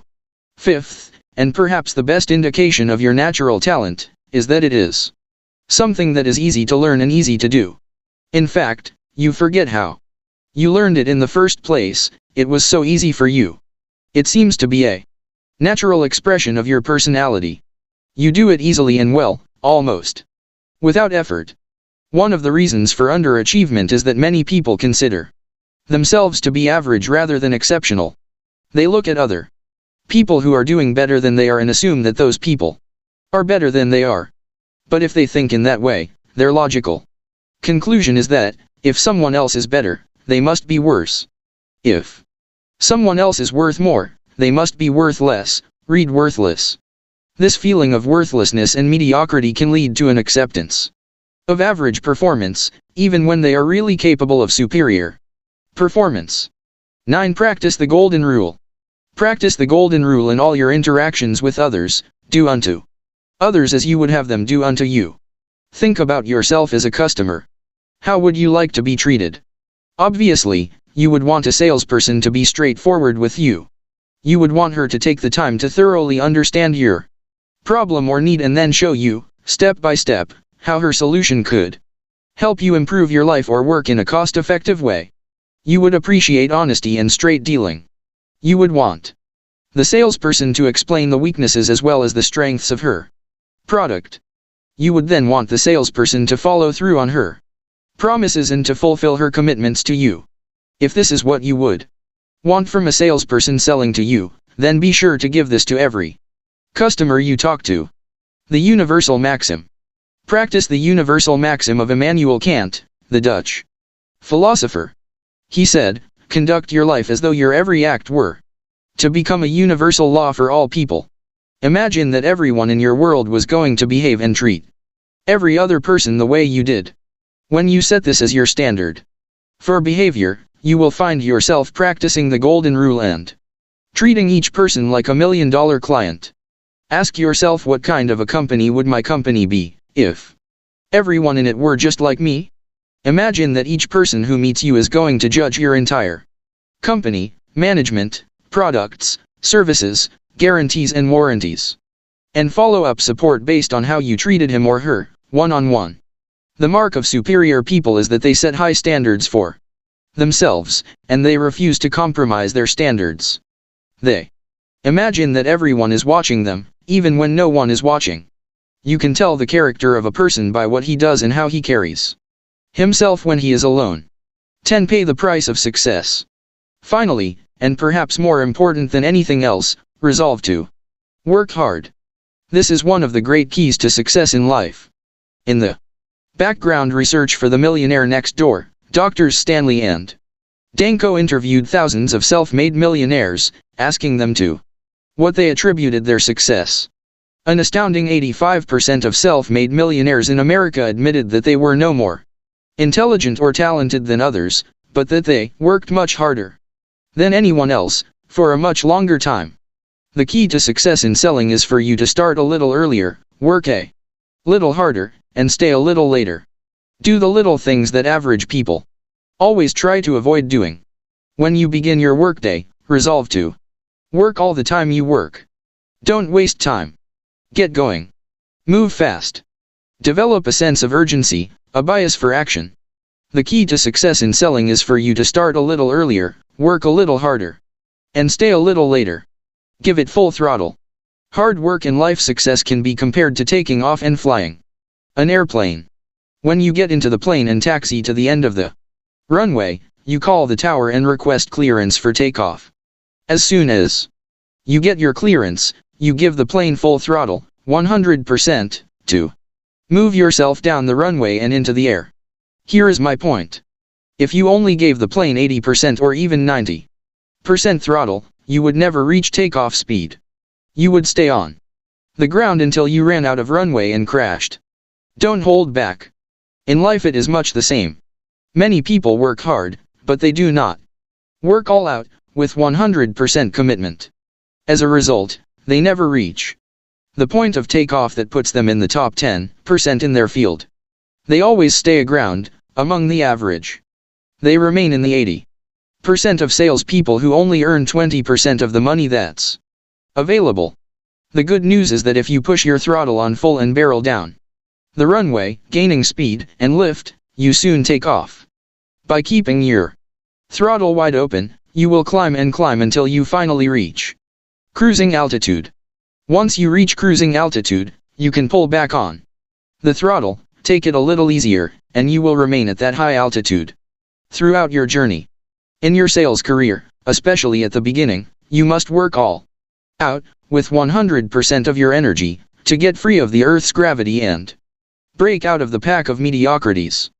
But once you reach your cruising altitude and get into the top 10% of money earners in your field, you can pull back on the throttle, spend more time with your family and friends, and still maintain your income and results at high levels. Your future is unlimited.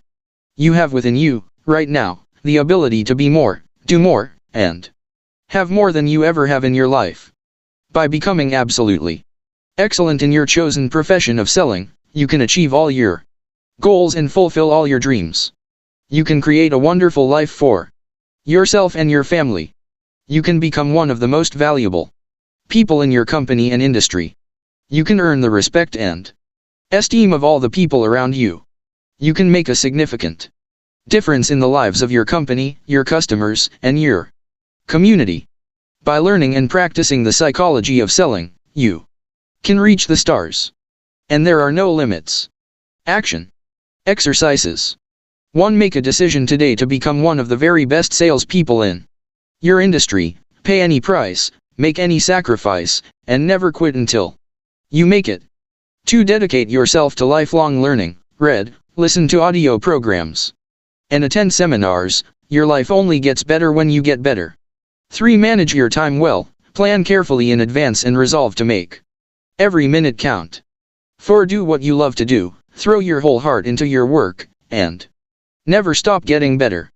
5. Resolve in advance that you are going to be a big success in life, and that you are never going to quit until you achieve your most important goals. 6. Sit down immediately and make a list of 10 goals you would like to achieve in the next 12 months. Select the most important goal on that list and work on it every day. 7. Work all the time you work, live at full throttle, start early, work harder, and stay later. Pay the price of success in full, in advance. Nature cannot be tricked or cheated. She will give up to you the object of your struggles only after you have paid her price. Napoleon Hill. Focal Point Advanced Coaching and Mentoring Program. This intensive 1-year program is ideal for ambitious, successful men and women who want to achieve better results and greater balance in their lives. If you are already earning more than $100,000 per year and if you have a large degree of control over your time, in 4 full days with me in San Diego 1 day every 3 months you will learn how to double your productivity and income and double your time off with your family at the same time. Every 90 days, you work with me in an elite group of successful entrepreneurs, self-employed professionals, and top salespeople for an entire day. During this time together, you form a mastermind alliance, from which you gain ideas and insights that you can apply immediately to your work and personal life. The Focal Point Advanced Coaching and Mentoring Program is based on 4 areas of effectiveness: clarification, simplification, maximization, and multiplication. You learn a series of methods and strategies to incorporate these principles into everything you do. Clarification. You learn how to develop absolute clarity about who you really are and what you really want in each of 7 key areas of life. You determine your values, vision, mission, purpose, and goals for yourself, your family, and your work. Simplification. You learn how to dramatically simplify your life, getting rid of all the little tasks and activities that contribute little to the achievement of your real goals of high income, excellent family relationships, superb health and fitness, and financial independence. You learn how to streamline, delegate, outsource, minimize, and eliminate all those activities that are of little value. Maximization. You learn how to get the very most out of yourself by implementing the best time and personal management tools and techniques. You learn how to get more done in less time, how to increase your income rapidly, and how to have even more time for your personal life. Multiplication. You learn how to leverage your special strengths to accomplish vastly more than you could by relying on your own efforts and resources. You learn how to use other people's money, other people's efforts, other people's ideas, and other people's customers and contacts to increase your personal productivity and earn more money. Brian Tracy gives the Focal Point Advanced Coaching and Mentoring program personally 4 times each year in San Diego. Each session includes complete pre-work, detailed exercises, and instruction, all materials, plus